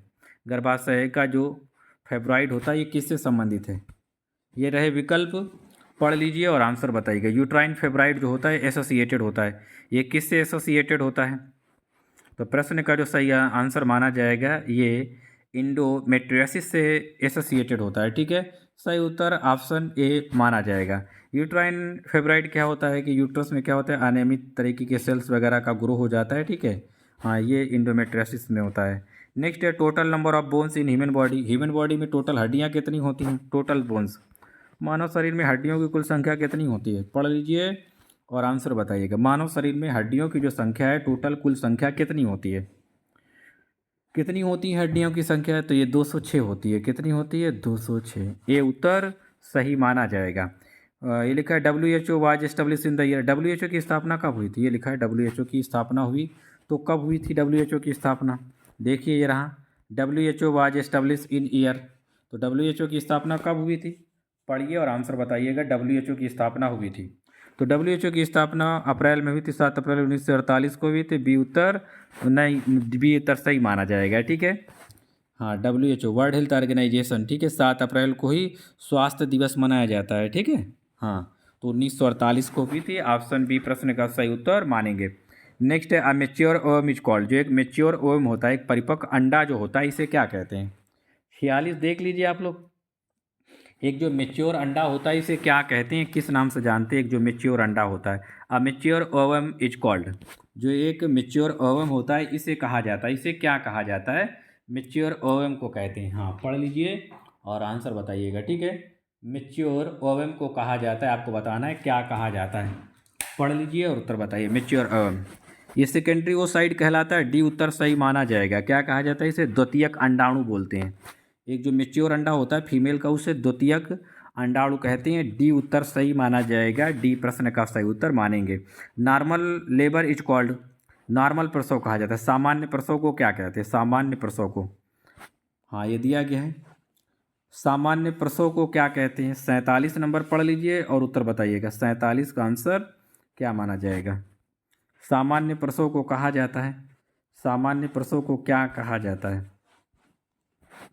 अगर सामान्य लेबर हो जाए इसे यूटीशिया बोला जाता है। क्या बोलते हैं? यूटूशिया कहा जाता है। ठीक है, हाँ, सामान्य लेबर को क्या कहते हैं? यूटीशिया बोला जाता है। सही उत्तर विकल्प सी माना जाएगा। ठीक है, हाँ, यूटीशिया बोला जाता है। ओके, हाँ, इसका मतलब होता है नॉर्मल लेबर। ऑप्शन सी प्रश्न का सही उत्तर मानेंगे। 1 कार्डियक साइकिल कंप्लीट, एक जो कार्डियक साइकिल होती है कंप्लीट होती है। तो बताइए भाई, जो कार्डियक साइकिल होती है, एक हृदय चक्र कितने समय में पूरा होता है? हृदय का एक जो चक्र होता है, जैसे एक धड़कन धड़की तो एक के बाद दूसरी धड़कन तक जो समय लगता है, ठीक है, इससे इसके बीच का टाइम जो होता है ये 0.8 सेकेंड का होता है। कितना होता है? 0.8 सेकेंड का माना जाता है। सही उत्तर ऑप्शन डी माना जाएगा। क्या होगा प्रश्न का सही उत्तर? ऑप्शन डी माना जाएगा। ठीक है, ऑप्शन डी प्रश्न का सही उत्तर माना जाएगा। नेक्स्ट है 49 number, which gland in human body is called the master gland. ये लिखा है विच ग्लैंड, कौन सी ग्लैंड है जो मास्टर ग्लैंड कहलाती है? हाँ, कौन सी ग्लैंड है जिसे मास्टर ग्लैंड कहा जाता है? हिंदी में देख लीजिए, मानव शरीर में किस ग्रंथि को मास्टर ग्रंथि कहा जाता है? हाँ, मास्टर ग्रंथि के नाम से पिट्यूटरी को जाना जाता है। सही उत्तर ऑप्शन बी माना जाएगा। मास्टर जो ग्रंथि होती है वो पिट्यूटरी को कहा जाता है। नेक्स्ट क्वेश्चन देखिएगा, what is the approximate population serve by one anganwadi worker under the ICDS scheme in rural areas. जो ग्रामीण क्षेत्र होते हैं उसमें एक आंगनवाड़ी कार्यकर्ता ICDS के अंतर्गत आती है। ठीक है, ये कितनी पॉपुलेशन को कवर करती है? ग्रामीण क्षेत्रों में ICDS योजना के अंतर्गत एक आंगनवाड़ी कार्यकर्ता द्वारा सेवा प्रदान की जाने वाली अनुमोदित संख्या होती है। आपको बताना है कितनी संख्या पर एक आंगनवाड़ी वर्कर काम करती है। जो आंगनवाड़ी वर्कर होती है कितनी पॉपुलेशन पर काम करती है? कितनी पे काम करती है भाई? तो ये करती है 1000 की पॉपुलेशन पे काम करती है। कितनी पॉपुलेशन पर? 1000 की पॉपुलेशन पे काम करती है। ठीक, सही उत्तर ऑप्शन डी माना जाएगा। D is the right answer. ये 1000 की पॉपुलेशन पर काम करती है। डी प्रश्न का सही उत्तर माना जाएगा। ये 1000 की पॉपुलेशन पर काम करेगी या करती है। सही उत्तर ऑप्शन डी माना जाएगा। D is the right answer. चलिए अच्छा, विज्ञापन पर ध्यान दीजिए। जो भी स्टूडेंट ऑनलाइन पेड क्लासेज लेना चाहते हैं, एएनएम के लिए, एमपीएचडब्ल्यू के लिए, रिकॉर्डेड डेटा चाहते हैं, नर्सिंग ऑफिसर के लिए, स्पेशल एएनएम के लिए, एमपीडब्ल्यू छत्तीसगढ़ के लिए पढ़ना चाहते हैं, यूपी ट्रिपल एससी के लिए recorded classes PDF notes purchase करना चाहते हैं, ठीक है, या अन्य कोई एग्जाम्स वगैरह हैं, ठीक है, हम सभी एग्जाम्स की तैयारी कराते हैं, ठीक है, बहुत लंबे समय से पढ़ाया जा रहा है और हम दोनों भाषाओं में पढ़ाते हैं आपको, हिंदी और अंग्रेजी दोनों भाषाओं में। तो जो भी स्टूडेंट ऑनलाइन पेड क्लासेज लेना चाहते हैं, जीएस इंडिया में पढ़ना चाहते हैं, हिंदी और अंग्रेजी दोनों माध्यम में हम डेटा प्रोवाइड करते हैं, हिंदी में आपको पीडीएफ नोट्स देते हैं, इंग्लिश में भी आपको हिंदी और अंग्रेजी दोनों भाषाओं में, ठीक है, theory, MCQ, previous year solve question, live classes, recorded classes, PDF notes, आप जीएस इंडिया में कुछ भी परचेज कर सकते हैं। ये हमारा व्हाट्सअप नंबर है, Google Pay, PhonePe, Paytm number, calling number भी है, ठीक है। तो आप ऑनलाइन पेड क्लास लेना चाहते हैं, अच्छी तरीके से पढ़ना चाहते हैं, एएनएम के लिए, एमपीएचडब्ल्यू के लिए, रिकॉर्डेड क्लासेज, जिनके पास कम समय कम टाइम है, ठीक है, जैसे सीजी वाले स्टूडेंट हैं या बीटीएससी वाले या अन्य कोई स्टूडेंट हैं, या रिकॉर्डेड डेटा चाहते हैं, पीडीएफ नोट्स या रिकॉर्डेड क्लासेस साथ में चाहते हैं, तो कम फीस में भी अवेलेबल हो जाती हैं सारी चीज़ें। तो आप इस नंबर पर संपर्क करेंगे, अपना नाम और ज़िले का नाम लिखकर व्हाट्सअप करेंगे, जो क्लास लेना उसके बारे में बताइएगा। बाकी हम nursing officer, chief nursing officer, senior nursing officer और स्टाफ नर्स, सीएचओ, एनएचएम या अन्य कोई स्टेट गवर्नमेंट, सेंट्रल गवर्नमेंट के कोई भी एग्जाम्स होते हैं, सभी की तैयारी होती है, आप कोई भी संपर्क कीजिएगा, ठीक है। चलिए अच्छा, ये रहा question number 51। Softening of cervix during pregnancy is known as, ये सर्विक्स का मुलायम होना कहलाता है, क्या कहा जाता है? गर्भावस्था के दौरान गर्भाशय ग्रीवा के नरम होने को कहा जाता है। आपको बताना है क्या कहा जाता है। पढ़िए भाई, गर्भावस्था के दौरान गर्भाशय ग्रीवा के नरम होने को कहा जाता है। ये क्या कहलाता है? ये आपका गुडल साइन कहलाता है। क्या कहलाता है? Goodell sign. जब आपका जो सर्विक्स होता है सॉफ्ट हो जाती है, मुलायम हो जाती है, तो इसे गुडल साइन कहा जाता है। और ये प्रेगनेंसी के कितने सप्ताह में देखा जाता है? तो 6 सप्ताह के आसपास इसको देखने को मिलता है। कितने सप्ताह में? 6 सप्ताह के आसपास इसे देखा जाता है। चैडविक साइन क्या होता है? चैडविक साइन को जैकमेयर साइन कहा जाता है। ये आपस में वर्ड दोनों सेम होते हैं, पर्यायवाची हैं, ठीक है, आप ये समझिए। और इसमें जो वजाइना होती है, सर्विक्स होती है, ब्लू कलर की पड़ जाती है, नीली कलर की पड़ जाती है, इसे चैडविक साइन बोला जाता है, ठीक है। नेक्स्ट है cause of oral thrust. Oral thrust का कारण क्या होता है? 52 नंबर पढ़ लीजिए और आंसर बताइएगा। ओरल थ्रस्ट का कारण पूछा जा रहा है आपसे, पढ़िए। ओरल थ्रस्ट हिंदी में देखना चाहते हैं तो आप देखिएगा, मुख ध्वंस का कारण क्या है? Oral thrust. देखिए, यही जो ओरल थ्रस्ट है ये आपके मुंह में भी हो जाता है, समझे, मुंह में हो जाता है। टॉन्सिल के आसपास आप देखेंगे एक पीला सब्सटेंस, दही जैसा सब्सटेंस जम जाता है, सेम ऐसा ही वजाइना में हो जाता है। ये होता है फंगस की वजह से, ईस्ट की वजह से। किसकी वजह से? Yeast, YEAST। इसी को कवक कहा जाता है। क्या कहा जाता है? कवक, फंगस। सही उत्तर ऑप्शन सी माना जाएगा, C is the right answer. और इसका कारण क्या होता है? कैंडिडा होता है। क्या होता है? कैंडिडा। ये एक यीस्ट का नाम है, ये कैंडिडा लिखा है, अल्बिकन्स, ठीक है, कैंडिडा अल्बिकन्स, इसकी वजह से हो जाता है कैंडिडा अल्बिकन्स। ये लिखा है यहाँ पर क्वेश्चन नंबर 53।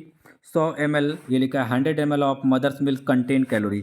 100 ml जो मिल्क होता है इसमें कितनी कैलोरी पाई जाती हैं? 100 मिलीमीटर माँ के दूध में कितनी कैलोरी होती है? 53 नंबर पढ़ लीजिए और आंसर बताइएगा भाई। पढ़ते रहेंगे आप लोग। क्वेश्चन नंबर 53 पढ़ लीजिए। 100 मिलीलीटर माँ के दूध में कितनी कैलोरी होती है? कितनी कैलोरी होगी? तो ये 65 से 70 ग्राम माना जाएगा। सही उत्तर ऑप्शन ए होगा। क्या माना जाएगा? ऑप्शन ए प्रश्न का सही उत्तर माना जाएगा। 65 से 70 कैलोरी माना जाएगा, ठीक है। 100 ml of mother's milk contain calorie, तो ये 65 से 70 ग्राम माना जाएगा। 65 से 70 ग्राम, ओके, 65 से 70 ग्राम माना जाएगा।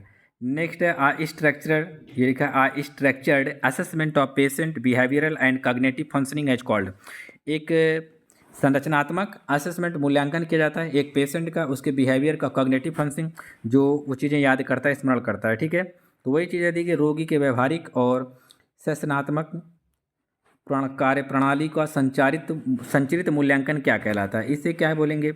इसे हम क्या कहेंगे? मेंटल हेल्थ नर्सिंग से ये प्रश्न है, ठीक है, तो इसे मेंटल स्टेटस एग्जामिनेशन बोला जाता है। ऑप्शन सी प्रश्न का सही उत्तर माना जाएगा। ये क्वेश्चन आपने सॉल्व किए होंगे जीएस इंडिया चैनल्स पे, मैंने सॉल्व कराया है, ठीक है। इस चैनल्स का नाम जीएस इंडिया नर्सिंग है और ये क्वेश्चन आप पहले भी मैंने सॉल्व कराया, लेकिन पार्ट के तौर पे 3 पार्ट में मैंने पूरे पेपर के क्वेश्चन सॉल्व कराए थे। वो चैनल से हमारा जीएस इंडिया चैनल्स, ठीक है, बड़ा चैनल से हमारा। और एक और चैनल से हमारा जिस पे आप ये पढ़ रहे हैं, जीएस इंडिया नर्सिंग। क्या नाम है इसका? GS India nursing, okay. हाँ, तो ये हमारा जीएस इंडिया नर्सिंग है, ओके।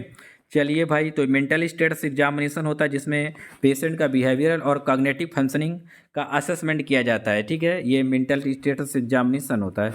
सही उत्तर ऑप्शन सी माना जाएगा। नेक्स्ट है the process of burning hazards material. एक प्रकार का प्रोसेस जिसमें हैजार्डस खतरनाक मटेरियल वेस्ट वगैरह हाई टेम्परेचर पे जलाया जाता है, इसे बोला जाता है। ये दिया गया खतरनाक पदार्थ या अपशिष्ट को उच्च तापमान पर जलाने की प्रक्रिया को कहा जाता है। आपसे पूछा जा रहा है क्या कहा जाता है, तो इस प्रश्न का जो सही उत्तर माना जाएगा क्या कहा जाता है, तो इसे अस्मीकरण भस्मीकरण बोला जाता है। सही उत्तर ऑप्शन ए माना जाएगा। क्या बोलेंगे इसे? भस्मीकरण कहा जाता है, ठीक है, भस्मीकरण, ओके। इसमें क्या बोलते हैं हम लोग? भस्मीकरण बोलते हैं इसे। नेक्स्ट है 56 number, world hand hygiene day observe. विश्व हाथ स्वच्छता दिवस हर साल मनाते हैं, कब मनाते हैं? पढ़ लीजिए और आंसर बताइएगा। कब मनाया जाता है? हर साल मनाते हैं हम लोग, कब मनाते हैं? हाँ, पढ़िएगा और उत्तर बताइएगा। हर साल मनाते हैं विश्व हाथ स्वच्छता दिवस, तो ये 5 मई को मनाया जाता है। मई के 5 तारीख को मनाते हैं। एक दिवस और है जो 5 मई को मनाया जाता है, जो कि आपके परीक्षा में बहुत ज़्यादा पूछा जाता है। 5 मई को एक दिवस और मनाते हैं। आपको वो कमेंट बॉक्स में बताना है कि वो और कौन सा दिवस है जो 5 मई को मनाया जाता है। एक और दिवस है, ये आपके लिए आप मैंने छोड़ा है क्वेश्चन, ठीक है। 5 मई को एक और दिवस मनाया जाता है जो कि बहुत ज़्यादा एग्जाम्स में आता है, आप ही की परीक्षा में आता है स्पेशल करके, ठीक है। नेक्स्ट है phototherapy is given for the treatment of. Phototherapy क्यों की जाती है? फोटोथेरेपी करते हैं तो किस लिए किया जाता है? छोटे बच्चों का किया जाता है, नियोनेट जो बच्चे होते हैं, ठीक है, उनका किया जाता है। खास करके ये समस्या प्रीटर्म बच्चों को हो जाती है। कौन से बच्चों को? प्रीटर्म बच्चों को। फोटोथेरेपी किसके उपचार में काम आती है? जो फोटोथेरेपी होती है ये आपके पीलिया में काम आती है। किसमें? पीलिया में, समझे। नवजात जो शिशु होते हैं, हाँ, उनको जिनको जॉन्डिस हो जाता है, क्या हो जाता है? जॉन्डिस। इसको बोला जाता है नियोनेटल जॉन्डिस। क्या बोलते हैं? नियोनेटल जॉन्डिस बोला जाता है। तो नियोनेटल जॉन्डिस जिन बच्चों को हो जाता है उसके लिए फोटोथेरेपी करते हैं। फोटोथेरेपी करते समय हम 2 प्रकार की लाइट इस्तेमाल करते हैं। एक वाइट लाइट इस्तेमाल की जाती है और ब्लू लाइट इस्तेमाल की जाती है, ठीक है। वाइट और ब्लू लाइट इस्तेमाल की जाती है। आप हमें कमेंट बॉक्स में बताइए जो वाइट और ब्लू लाइट इस्तेमाल करते हैं फोटोथेरेपी करते समय, ठीक है, हॉस्पिटल में ये फोटोथेरेपी की जाती है, तो बताइए आप हमें कमेंट बॉक्स में इसमें कितनी ब्लू कितनी वाइट लाइटें होती हैं। आप हमें कमेंट बॉक्स में बताएंगे कि कितनी ब्लू लाइट होती है, कितनी वाइट लाइट होती हैं, ठीक है। हाँ, नेक्स्ट है यहाँ पर tools of survey. Tools of survey is, survey करने के उपकरण कौन कौन से होते हैं? सर्वे अगर किया जाता है तो उसके उपकरण। ये क्वेश्चन हो सकता है आपको सिंपल लग रहे हो, लेकिन इन चीज़ों को पढ़ लेना ताकि आपका बेसिक कंप्लीट हो जाएगा कि हाँ भाई, सर्वे अगर किया जाता है तो क्या क्या चीज़ें लगती हैं, क्या क्या चीज़ें होती हैं, ये चीज़ें कम से कम आपको पता रहेंगी। टूल्स ऑफ सर्वे, तो इंटरव्यू किया जाता है, इंटरव्यू, क्वेश्चनेयर, क्वेश्चन, चेकलिस्ट, ये सभी चीज़ें की जाती हैं। सही उत्तर ऑप्शन डी माना जाएगा, ठीक है। टूल्स ऑफ सर्वे इज, तो इंटरव्यू, क्वेश्चनेयर, चेक लिस्ट, सही उत्तर ऑप्शन डी माना जाएगा। डी प्रश्न का सही आंसर मानेंगे। प्रश्न का सही उत्तर क्या होगा? डी वाला उत्तर सही माना जाएगा, okay. D is the right answer. Next question पढ़िए, which hormones help in the production of the breast milk. ये अभी ऊपर बताए थे हम आपको कि ब्रेस्ट मिल्क के प्रोडक्शन में मदद करने वाला हार्मोन्स होता है। मतलब ये है कि आपके ब्रेस्ट में मिल्क जो बनता है इसके लिए हार्मोन्स कौन सा है, ठीक है, कौन सा हार्मोन्स जिम्मेदार है? स्तन के दूध में उत्पादन में कौन सा हार्मोन सहायक है? बताइए भाई, कौन सा हार्मोन सहायक है? स्तन के दूध निर्माण के लिए कौन सा हार्मोन सहायक है? एक हार्मोन्स है जो सहायक हार्मोन्स है, वो हार्मोन्स कौन सा है जो सहायक हार्मोन्स है? पढ़ लीजिए भाई। एक सहायक हार्मोन्स है, वो सहायक हार्मोन्स आपसे पूछा जा रहा है कि कौन सा हार्मोन सहायक है। तो ये प्रोलैक्टिन होता है। सही उत्तर ऑप्शन ए माना जाएगा। एक क्वेश्चन हमारी तरफ से आपके लिए, आप हमें बताओ कमेंट बॉक्स में कि जो ऑक्सीटोसिन होता है इसका दूसरा नाम क्या होता है? ऑक्सीटोसिन का दूसरा नाम क्या है, ये आप हमें कमेंट बॉक्स में बताएंगे, ठीक है। इंसुलिन जो हार्मोन से निकलता है वो किन कोशिकाओं से निकलता है, ठीक है। पहले अंग बताओ कि किस अंग में होता है ये, फिर बताओगे कि कौन सी कोशिकाएं होती हैं, सेल्स बताना है आपको कि कौन सी कोशिकाओं से निकलता है, कोशिकाएं कौन सी होती हैं, ठीक है। आप कमेंट बॉक्स में बताएंगे। जो भी चीज़ें आप लिखते हैं या कमेंट करके बताते हैं, ठीक है, माइंड आपका उनको लंबे समय तक रिकॉल रखता है, मतलब बहुत लंबे समय तक आपकी मेमोरी में वो चीज़ें पड़ जाती हैं, ठीक है। अगर नहीं आता तो आप कोशिश करते हैं, इससे भी आपका IQ लेवल बढ़ता है, समझे, ब्रेन आपका बढ़ता है, समझे। नेक्स्ट है question number 60, the community development programme was started in the year. जो कम्युनिटी डेवलपमेंट प्रोग्राम है इसे स्टार्ट किया गया, आपको बताना है कब स्टार्ट किया गया। हिंदी में अगर देखना चाहते हो, सामुदायिक विकास कार्यक्रम किस वर्ष शुरू किया गया था। सामुदायिक विकास कार्यक्रम कब किया गया था। सामुदायिक विकास कार्यक्रम शुरू किया गया था भाई, कब शुरू किया गया था सामुदायिक विकास कार्यक्रम। तो ये क्वेश्चन आया था KPSC, किस में आया था, Kerala public service commission staff nurse में। आज से 2-3 साल पहले आया था। ये पेपर अभी का है, ये पेपर जो सॉल्व कर रहे हैं ये अभी का पेपर है। ये 1952 उत्तर सही माना जाएगा। सामुदायिक विकास कार्यक्रम, ये अन्य परीक्षाएं जिनके CHO staff nurse, SGPGI KJMU permanent staff nurse के एग्जाम्स लगे हैं, सेंट्रल गवर्नमेंट स्टेट गवर्नमेंट के, ठीक है, सब में ये क्वेश्चन आने के चांस हैं, ठीक है। सामुदायिक विकास कार्यक्रम 1952 में स्टार्ट किया गया था। The community development programme start किया गया था, तो ये 1952 में किया गया था, ठीक। नेक्स्ट है question number, the bed strength of CSC। जो कम्युनिटी हेल्थ सेंटर होते हैं इसमें बेड कितने पाए जाते हैं। हाँ, बेड पूछा जा रहा है आपसे। सामुदायिक स्वास्थ्य केंद्र में बिस्तरों की संख्या कितनी होती है। बिस्तर मतलब बेड पूछे जा रहे हैं, जो वहाँ पर चारपाई वगैरह होती, खटिया वगैरह, जहाँ पर पेशेंट वगैरह रहते हैं, ठीक है। हाँ, तो कितने बेड पाए जाते हैं, लगभग 30 बेड होते हैं। सही उत्तर ऑप्शन C माना जाएगा। प्रश्न का सही आंसर क्या मानेंगे, C मानेंगे। लगभग कितने बेड होते हैं, 30 बेड होते हैं, ठीक है। नेक्स्ट है national policy for childrens was announced in the year. National policy for childrens was announced in the year. बच्चों के लिए राष्ट्रीय नीति किस वर्ष घोषित की गई थी। जो बच्चों के लिए घोषित की गई थी, पढ़ लीजिए और आंसर बताइएगा। जो बच्चों के लिए घोषित की गई थी, बच्चों के लिए राष्ट्रीय नीति किस वर्ष घोषित की गई थी। तो बच्चों के लिए जो राष्ट्रीय नीति घोषित की गई थी वो किस वर्ष, 1974 में की गई थी। ये सही उत्तर ऑप्शन B माना जाएगा। क्या मानेंगे, सही आंसर इसका ऑप्शन B, विकल्प B माना जाएगा। B is the right answer. Option B प्रश्न का सही उत्तर मानेंगे। Anaemia is caused due to the deficiency of. Anaemia किसके कारण होता है। इनीमिया देखो भाई, आयरन की कमी, B12 की कमी, A और B दोनों, या इनमें से कोई नहीं। बहुत अच्छा प्रश्न है, सिंपल सा प्रश्न है। इनीमिया किसकी कमी के कारण होता है। बहुत सारे लोगों में ऐसे प्रश्न भी आते हैं तो बड़ा संदेह होता है, दिक्कत हो जाती है, ठीक है। तो आपसे पूछा जा रहा है जो इनीमिया है किसकी कमी के कारण होता है। किसकी कमी के कारण इनीमिया हो जाता है भाई। तो ये आयरन की कमी के कारण भी हो जाता है, B12 की कमी के कारण भी हो जाता है। सही उत्तर ऑप्शन C माना जाएगा। इनीमिया किसकी कमी के कारण होता है, तो आयरन, विटामिन B12 दोनों की कमी के कारण हो जाता है, ठीक है। इसकी भी इसलिए उत्तर C माना जाएगा। सही उत्तर क्या होगा, ऑप्शन C मानेंगे, ठीक। नेक्स्ट है the nucleus of rural health services is. यहाँ पर दिया गया रूरल हेल्थ सर्विसेज का न्यूक्लियस किसे कहा जाता है। न्यूक्लियस जानते हैं आप, मतलब केंद्र एक तरीके का, ठीक है। ग्रामीण स्वास्थ्य सेवाओं का जो केंद्र होता है वो किसे कहा जाता है। ग्रामीण स्वास्थ्य सेवाओं का केंद्र, ग्रामीण स्वास्थ्य सेवाओं का केंद्र कहा जाता है, किसे कहा जाता है। तो ये जो PSC होता है ना, प्राथमिक स्वास्थ्य केंद्र, जो PSC होता है इसे कहा जाता है, ठीक है। प्राथमिक स्वास्थ्य केंद्र को कहा जाता है, PSC को, ओके। हाँ, ये दिया गया था nucleus of rural health services is. Rural health services का जो न्यूक्लियस कहा जाता है वो किसे कहा जाता है, PSC को कहा जाता है। सही उत्तर ऑप्शन C माना जाएगा। C is the right answer. The nucleus of rural health services is, वो हम कहेंगे PSC को। ये प्रश्न का सही उत्तर माना जाएगा। ये एग्जाम्स के लिए इंपॉर्टेंट है। बहुत सारे स्टूडेंट्स CSC दिए, डिस्ट्रिक्ट हॉस्पिटल सब सेंटर दिए, तो रूरल हेल्थ सर्विसेज का न्यूक्लियस कहा जाता है, इसे कंसिडर करते हैं प्राइमरी हेल्थ सेंटर को। ये उत्तर सही माना जाएगा, ठीक है। नेक्स्ट है question number, the shape of posterior fontanelle. अब ये पोस्टीरियर फंटनल का शेप कैसा होता है। जैसे कि बच्चे जब पैदा होते हैं, ठीक है, तो उसमें गैप पाया जाता है। एक आगे गैप होता है, एक पीछे गैप होता है, ठीक है। हड्डियों के बीच में, टकला के बीच में क्या होता है, गैप देखने को मिलता है। तो अब ये कह रहा है कि बताओ भाई, जो पोस्टीरियर है मतलब टकला के पीछे इस तरफ होता है, ये कह रहा है कि कैसा होता है। आकार पूछा रहा है, हीरा, त्रिभुज, विकर्ण, अंडाकार। इंग्लिश में आप देखिए इसे। हाँ, ये दिया गया है, डायमंड के आकार का होता है, ट्राइंगल होता है, डायगोनल, विकर्ण टॉप में होता है, ओवल शेप में होता है।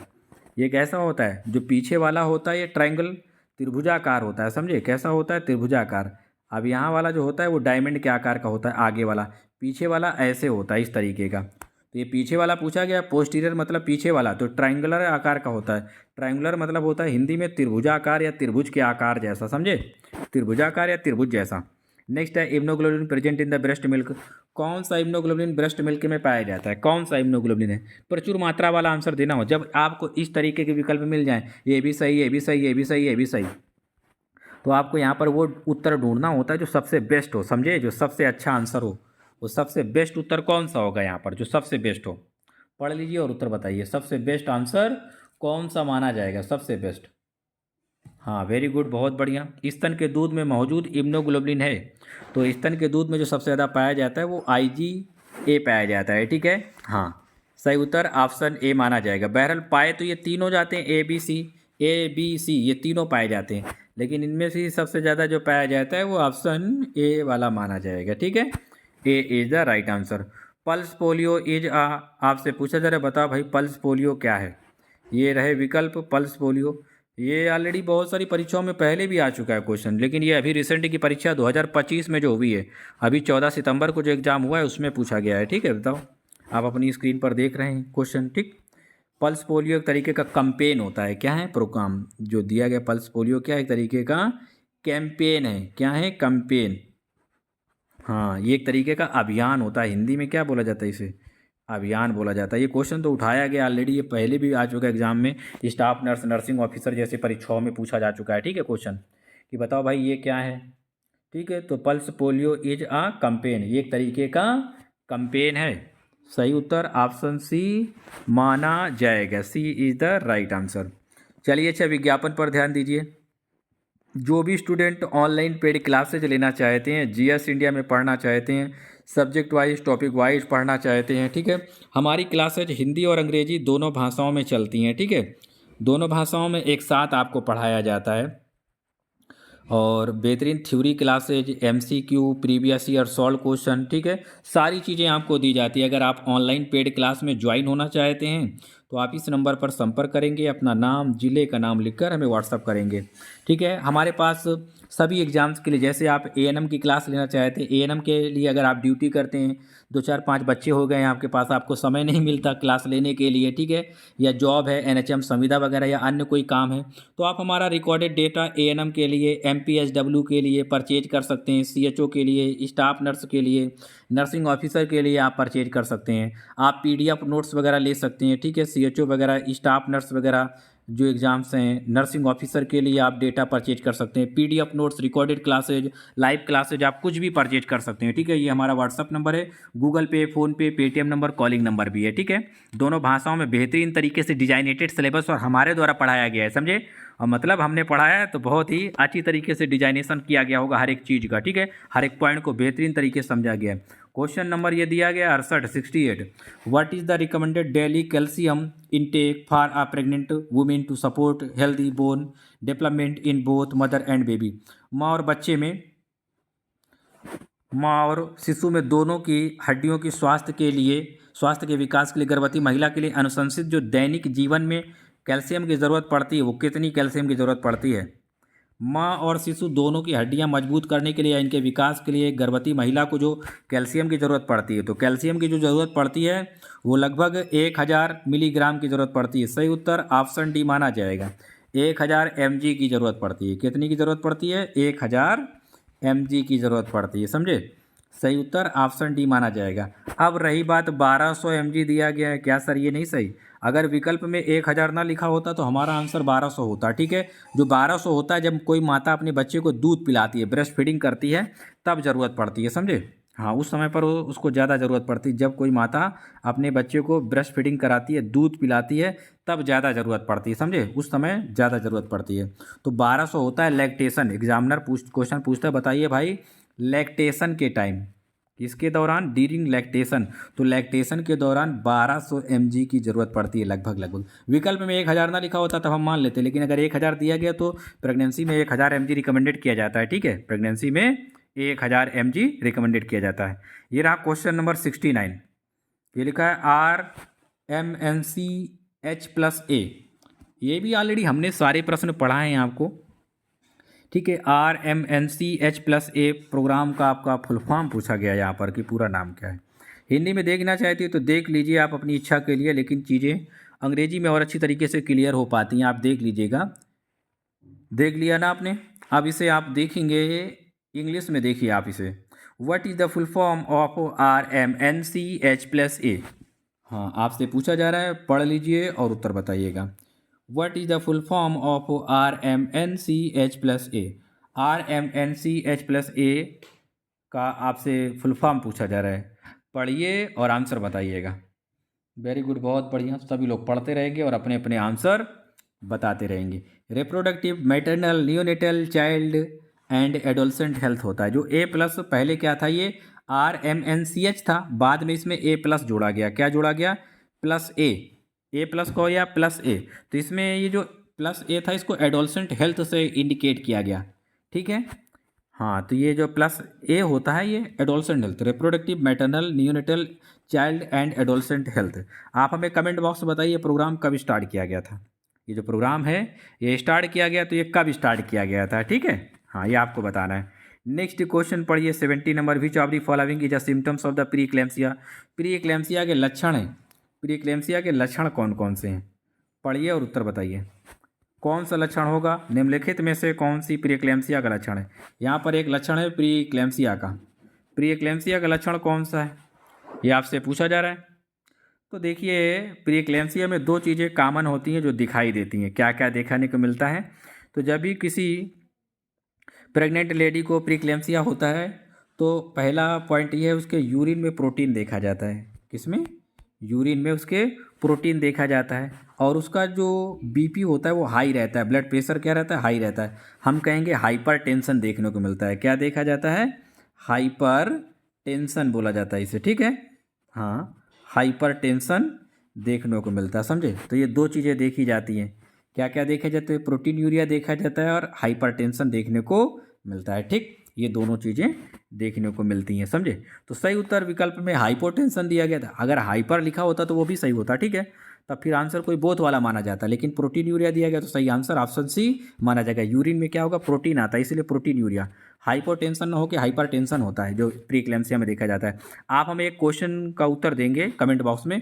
प्री एक्लेम्सिया के लिए एक दवा होती है, ड्रग्स ऑफ चॉइस बोला जाता है, मतलब जो पसंदीदा दवा होती है, फर्स्ट लाइन मेडिसिन कहा जाता है ऐसी दवाओं को, ठीक है। तो आप बताइए फर्स्ट लाइन जो मेडिसिन है, ड्रग्स है, वो कौन सी ड्रग्स होती है जो जो ड्रग्स ऑफ चॉइस है, फर्स्ट लाइन ड्रग्स होती है, ठीक है। चलिए, अच्छा आगे के प्रश्न देखिएगा। ये नॉन टेक्निकल सेक्शन के थे। अभी जो पेपर आप पढ़ रहे थे क्वेश्चन में, ये पूरे नर्सिंग के क्वेश्चन थे, ठीक है। कौन से क्वेश्चन थे ये?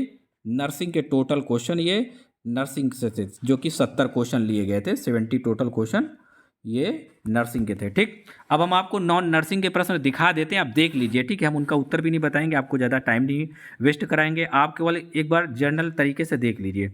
ये झारखंड का ANM का पेपर था, जो कि सभी राज्यों के लिए इंपॉर्टेंट क्वेश्चन है। आप देखिए झारखंड कितने राज्यों के साथ सीमा साझा करता है, वायु क्या है, ऐसा क्वेश्चन आया था, ठीक है। निम्नलिखित में से भारत की सबसे ऊंची चोटी कौन सी है, ठीक है। तो वायु एक तरीके का मिश्रण होता है। भारत की सबसे ऊंची जो चोटी होती है वो कंचनजंगा है, नॉट K2। K2 को कई बार बताया जाता है, लेकिन बलूचिस्तान पाकिस्तान के बॉर्डर पे आता है, ठीक है। गार्डियन ऑस्टिन K2 के नाम से इसे जाना जाता है। और नेपाल जो होता है माउंट एवरेस्ट, ये हिमालय की सबसे ऊंची चोटी होती है, नेपाल। नेपाल में माउंट एवरेस्ट है, ठीक है। K2 क्या है, पाकिस्तान का अधिकरण क्षेत्र है, बलूचिस्तान वगैरह पाकिस्तान। कंचनजंगा जो है ये भारत में आता है, ठीक है। नंदा देवी चोटी है, ये उत्तराखंड की एक ऊंची चोटी है, ठीक है। हाँ, जो कि हिमालय रेंज की है, लेकिन सबसे ऊंची चोटी भारत की बात करेंगे तो कंचनजंगा होगा। K2 को गार्डविन ऑस्टिन K2 के नाम से जाना जाता है, ठीक है। ये बात आपको ध्यान में रखना है, ओके। हाँ, तो ये बात आपको ध्यान में रखना है। Just a second, oh my God, power low. चलिए, अच्छा और दिया गया, मानव शरीर का कौन सा अंग इंसुलिन का उत्पादन करता है, ये आपके क्वेश्चन से है। Which organ is a human body produce the insulin? Insulin produce करता है, इंसुलिन प्रोड्यूस करता है, बताइए भाई कौन सा अंग करता है? तो ये पनक्रियाज करता है। अग्नाशय से ही तो इंसुलिन निकलता है, और इंसुलिन निकलता है बीटा कोशिकाओं से, ठीक है। कहाँ से निकलता है? बीटा कोशिकाओं से निकलता है, तो अग्नाशय से निकलता है। बी आंसर सही माना जाएगा। प्रश्न का सही उत्तर क्या होगा? बी। अब नेक्स्ट है झारखंड से रिलेटेड। झारखंड में कौन सी आदिवासी नृत्य व्यापक रूप से किया जाता है? जो एक नृत्य है झारखंड में जो किया जाता है, कथक, ओडिसी, भरतनाट्यम, झऊ किया जाता है। झारखंड में झऊ नृत्य ज़्यादा होता है, ठीक है। Which gas is most evident in the earth atmosphere, ये पृथ्वी के वायुमंडल में कौन सी गैस सबसे अधिक पाई जाती है? पृथ्वी का जो वायुमंडल है, कौन सी गैस सबसे ज़्यादा पाई जाती है? 78% वो गैस पाई जाती है। उस गैस का नाम होता है नाइट्रोजन, ठीक है। ऑक्सीजन 21% है, कार्बन डाइऑक्साइड 0 पॉइंट कुछ समथिंग होता है, ठीक है। हाँ, तो ये आपको ध्यान में रखना है। लिखा है भारत की पहली वंदे भारत एक्सप्रेस ट्रेन किन दो शहरों के बीच चली थी? ये आप देख लीजिए, ठीक है। हाँ, किसके बीच चली थी? हजरत निजामुद्दीन झांसी के बीच, नई दिल्ली वाराणसी के बीच चली थी। तो वंदे भारत ट्रेन है, हाँ, ये पूछा जा रहा है कि ये किन दो जंक्शनों के बीच में चली थी, समझे। आप इस क्वेश्चन को इंग्लिश में भी दे सकते हो। Between which city does India first Vande Bharat express train runs? तो ये किनके बीच चली थी? नई दिल्ली वाराणसी के बीच में चली थी। किसके बीच में चली थी? न्यू दिल्ली एंड वाराणसी के बीच में। सही उत्तर ऑप्शन डी माना जाएगा। अगर करंट अफेयर का क्वेश्चन है तो पढ़ लीजिएगा, ये अभी हाल ही का प्रश्न है। भारत की पहली वंदे भारत एक्सप्रेस ट्रेन किन दो शहरों के बीच चली थी? तो नई दिल्ली से वाराणसी के बीच चली थी। कहाँ से कहाँ तक चली थी? हाँ, नई दिल्ली से वाराणसी के बीच चली थी। सही उत्तर ऑप्शन डी माना जाएगा। D is the right answer. ये दिया गया which of the given option is not a carnivorous plant. यहाँ पर दिए गए विकल्पों में से कौन सा मांसाहारी पौधा नहीं है? जो मांसाहारी पौधा नहीं है वो आपको बताना है, ठीक है। सौर मंडल में किस ग्रह को लाल ग्रह कहा जाता है? लाल ग्रह किसे कहते हैं? लाल ग्रह के नाम से हम किसे जानते हैं? क्वेश्चन को इंग्लिश में भी पढ़ लीजिए आप। लाल ग्रह के नाम से किस ग्रह को लाल ग्रह कहा जाता है? हाँ, लाल ग्रह को हम लोग मंगल ग्रह कहते हैं, ठीक है। मंगल ग्रह को लाल ग्रह कहा जाता है, मार्स बोला जाता है। सही उत्तर ऑप्शन सी माना जाएगा। C is the right answer. सौर मंडल में किस ग्रह को लाल ग्रह कहा जाता है? तो मंगल ग्रह को लाल ग्रह के नाम से जाना जाता है, ठीक है। नेक्स्ट दिए गए हैं यहाँ पर कुछ, उस प्रक्रिया का नाम क्या है जिसके द्वारा पौधे सूर्य के प्रकाश को ऊर्जा में परिवर्तित करते हैं? ये देख लीजिए, प्रकाश संश्लेषण या श्वसन या ऑक्सीकरण। What is the name of the process by which plant convert sunlight into energy? तो वो कौन सा प्रोसेस होता है? ये आपका होगा फोटोसिंथेसिस। फोटोसिंथेसिस के माध्यम से ही क्या करते हैं? वो भोजन प्राप्त करते हैं, समझे। नेक्स्ट दिया गया Jharkhand has considerable reserve of which of the following iron ore? Jharkhand में सबसे ज़्यादा क्या पाया जाता है? मैग्नाइट बहुत पाया जाता है झारखंड में। और भी चीज़ें पाई जाती है, हेमेटाइट वगैरह, लेकिन मैग्नाइट, अभ्रक वगैरह बड़ी मात्रा में पाया जाता है। अभ्रक, समझे। हाँ, जो झारखंड है उसमें पूछा जा रहा है सबसे ज़्यादा जो मात्रा में पाया जाता है, तो झारखंड में सबसे ज़्यादा मात्रा में क्या पाया जाता है? Jharkhand has considerable reserve of which of the following iron ore? तो हेमेटाइट आयरन सबसे ज़्यादा पाया जाता है। यहाँ पर मैग्नेटाइट, हेमेटाइट, ये सारी चीज़ें थोड़ी थोड़ी मात्रा में मिलती हैं, लेकिन जो सबसे ज़्यादा जो पाया जाता है सिग्निफिकेंट जो है वो अभ्रक पाया जाता है और हेमेटाइट पाया जाता है, आयरन का जो रूप है। सही उत्तर ऑप्शन सी माना जाएगा। क्या माना जाएगा? सी। प्रश्न का झारखंड में लौह अयस्क का पूछा गया है, भंडार में से हेमेटाइट वाला पार्ट ज़्यादा पाया जाता है, हेमेटाइट। ओके, नेक्स्ट है यहाँ पर क्वेश्चन नंबर, किस योजना द्वारा गर्भवती महिलाओं को स्वास्थ्य देखभाल और पोषण की आवश्यकता होती वित्तीय सहायता प्रदान की जाती है? बताइए भाई। ये योजनाएं दी गई हैं, पढ़ लीजिए। और अब प्रधानमंत्री सुरक्षित मातृत्व अभियान, प्रधानमंत्री जनधन योजना, ये तो खाता वाली है। प्रधानमंत्री मातृत्व वंदना योजना, प्रधानमंत्री फसल बीमा योजना, ये दो तो गलत हैं। एक ये गलत है, प्रधानमंत्री जनधन। अब सही उत्तर ए और बी में है, प्रधानमंत्री मातृत्व वंदना योजना या प्रधानमंत्री सुरक्षित मातृत्व अभियान। बताओ भाई किसके तहत मिलता है? ये बढ़िया क्वेश्चन है, करेंट अफेयर से भी है, वैसे भी मेडिकल से, नर्सिंग से रिलेटेड है। Which government scheme aims to provide financial assistance to pregnant women for their health care and nutrition need? पढ़ लीजिए और आंसर बताइएगा। तो इसका प्रधानमंत्री मातृत्व वंदना योजना होगा। क्या होगा प्रश्न का सही उत्तर? किस योजना द्वारा गर्भवती महिलाओं को स्वास्थ्य और देखभाल पोषण आवश्यकता हेतु वित्तीय सहायता प्रदान की जाती है? तो प्रधानमंत्री मातृत्व वंदना योजना इसके द्वारा मिलती है, ठीक है। हाँ, इसके द्वारा दी जाती है।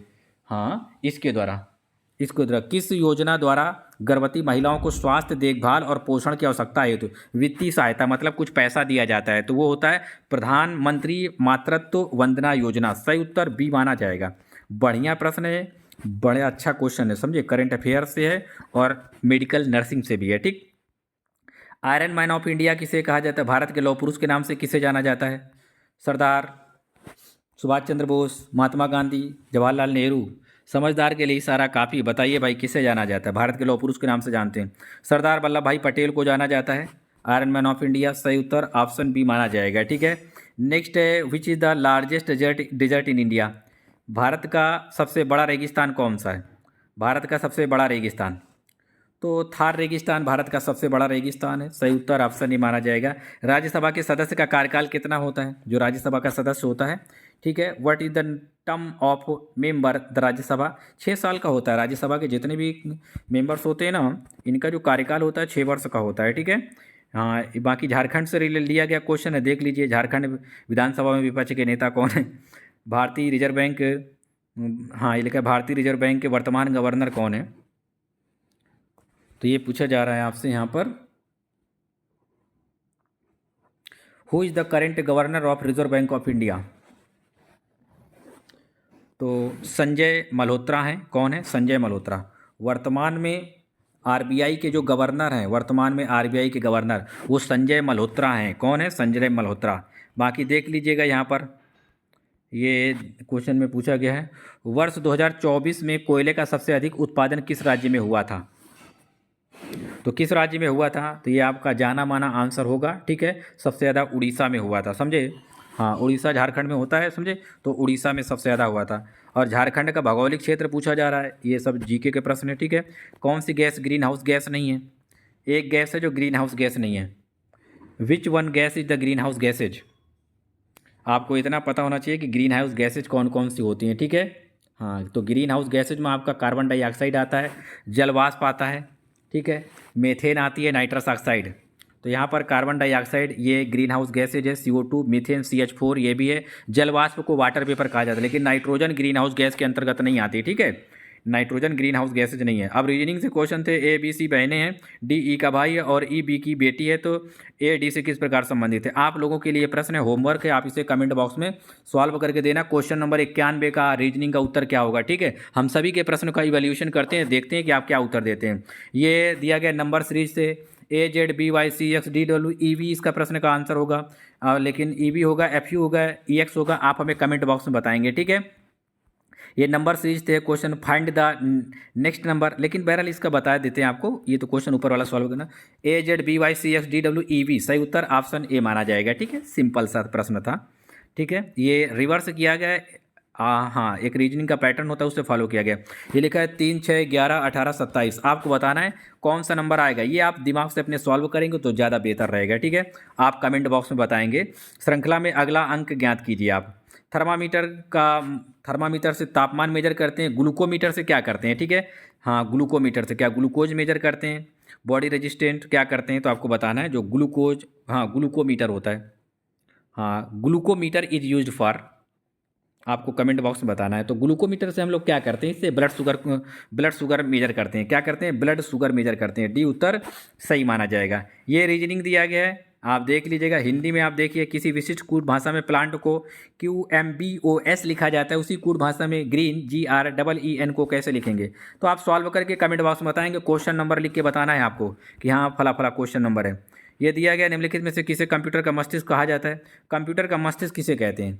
ब्रेन। कंप्यूटर का ब्रेन किसे कहा जाता है? CPU को कहा जाता है, सेंट्रल प्रोसेसिंग यूनिट को कहा जाता है। सही उत्तर ऑप्शन C माना जाएगा, C is the right answer. ये वर्ड फाइल का एक्सटेंशन पूछा गया है, ठीक है। तो what is the extension of the word file? तो इसका जो वर्ड फाइल का एक्सटेंशन होता है DOX होता है, .DOX, ठीक है। और इसी के लिए .DOX 2007 के बाद इस्तेमाल किया गया। तो हम क्या करेंगे? सही उत्तर ऑप्शन ए माना जाएगा। .DOC या .DOCX ये दोनों सही है, लेकिन जो सही उत्तर है ऑप्शन ए में दिया गया है, ठीक है। नेक्स्ट दिया गया, which of the following is an example of the input device? Input device पूछा गया कौन सा इनमें से? मॉनिटर, प्रिंटर, माउस या स्पीकर? इनपुट डिवाइस कौन सा होगा इसमें? हाँ, तो कौन सा इनपुट डिवाइस होगा? इनपुट डिवाइस माउस होता है। हाँ, तो mouse, scanner, microphone, joystick, keyboard ये सब क्या होते हैं? इनपुट डिवाइस होते हैं। बाकी जितने दिए गए सब आउटपुट डिवाइस। ये क्वेश्चन कंप्यूटर से हैं, जैसे कि मॉनिटर, प्रिंटर, स्पीकर ये सब क्या हैं? ये आउटपुट डिवाइस होते हैं। कौन से डिवाइस होते हैं? आउटपुट। कंप्यूटर लैंग्वेज में इन्हें आउटपुट डिवाइस कहा जाता है। माउस, कीबोर्ड जैसे स्कैनर, माइक्रोफोन, जॉयस्टिक ये सब क्या है? इनपुट डिवाइस के एग्जाम्पल आते हैं। ये लिखा है, विच एक shortcut key combination is use to select the all text और आइटम्स इन MS वर्ड? पढ़ लीजिए और आंसर बताइएगा MS वर्ड में सिलेक्ट करने के लिए। Which shortcut key combination is used to select all text और आइटम्स इन MS वर्ड। एक दिया गया है जो कि बहुत सिंपल सा दिया गया है यहाँ पर, ये हम Ctrl+A इस्तेमाल करते हैं, ठीक है। MS वर्ड में किसी भी चीज़ को सिलेक्ट करने के लिए CTR+A इस्तेमाल किया जाता है, Ctrl+A इस्तेमाल करते हैं। सही उत्तर ऑप्शन ए माना जाएगा। FTP ये लिखा है फुल फॉर्म, बहुत बढ़िया क्वेश्चन है, 100 नंबर क्वेश्चन दिया गया। यही क्वेश्चन एयरफोर्स में आया था, समझे। ये जब हम परीक्षा दिए थे, एक वाई ग्रुप की एग्ज़ाम था, जब हमने परीक्षा दिया था, और ये क्वेश्चन फिर बाद में प्रमोशन के लिए भी पूछा गया है। कंप्यूटर तकनीक में FTP का पूरा नाम क्या होता है, FTP का, समझे। तो ये क्या होगा, full form of the FTP, file transfer protocol. क्या होगा, फाइल ट्रांसफ़र प्रोटोकॉल्स। हाँ, फाइल ट्रांसफ़र प्रोटोकॉल, ओके। हाँ, फाइल ट्रांसफ़र प्रोटोकॉल क्या होगा। What is the full form of the FTP।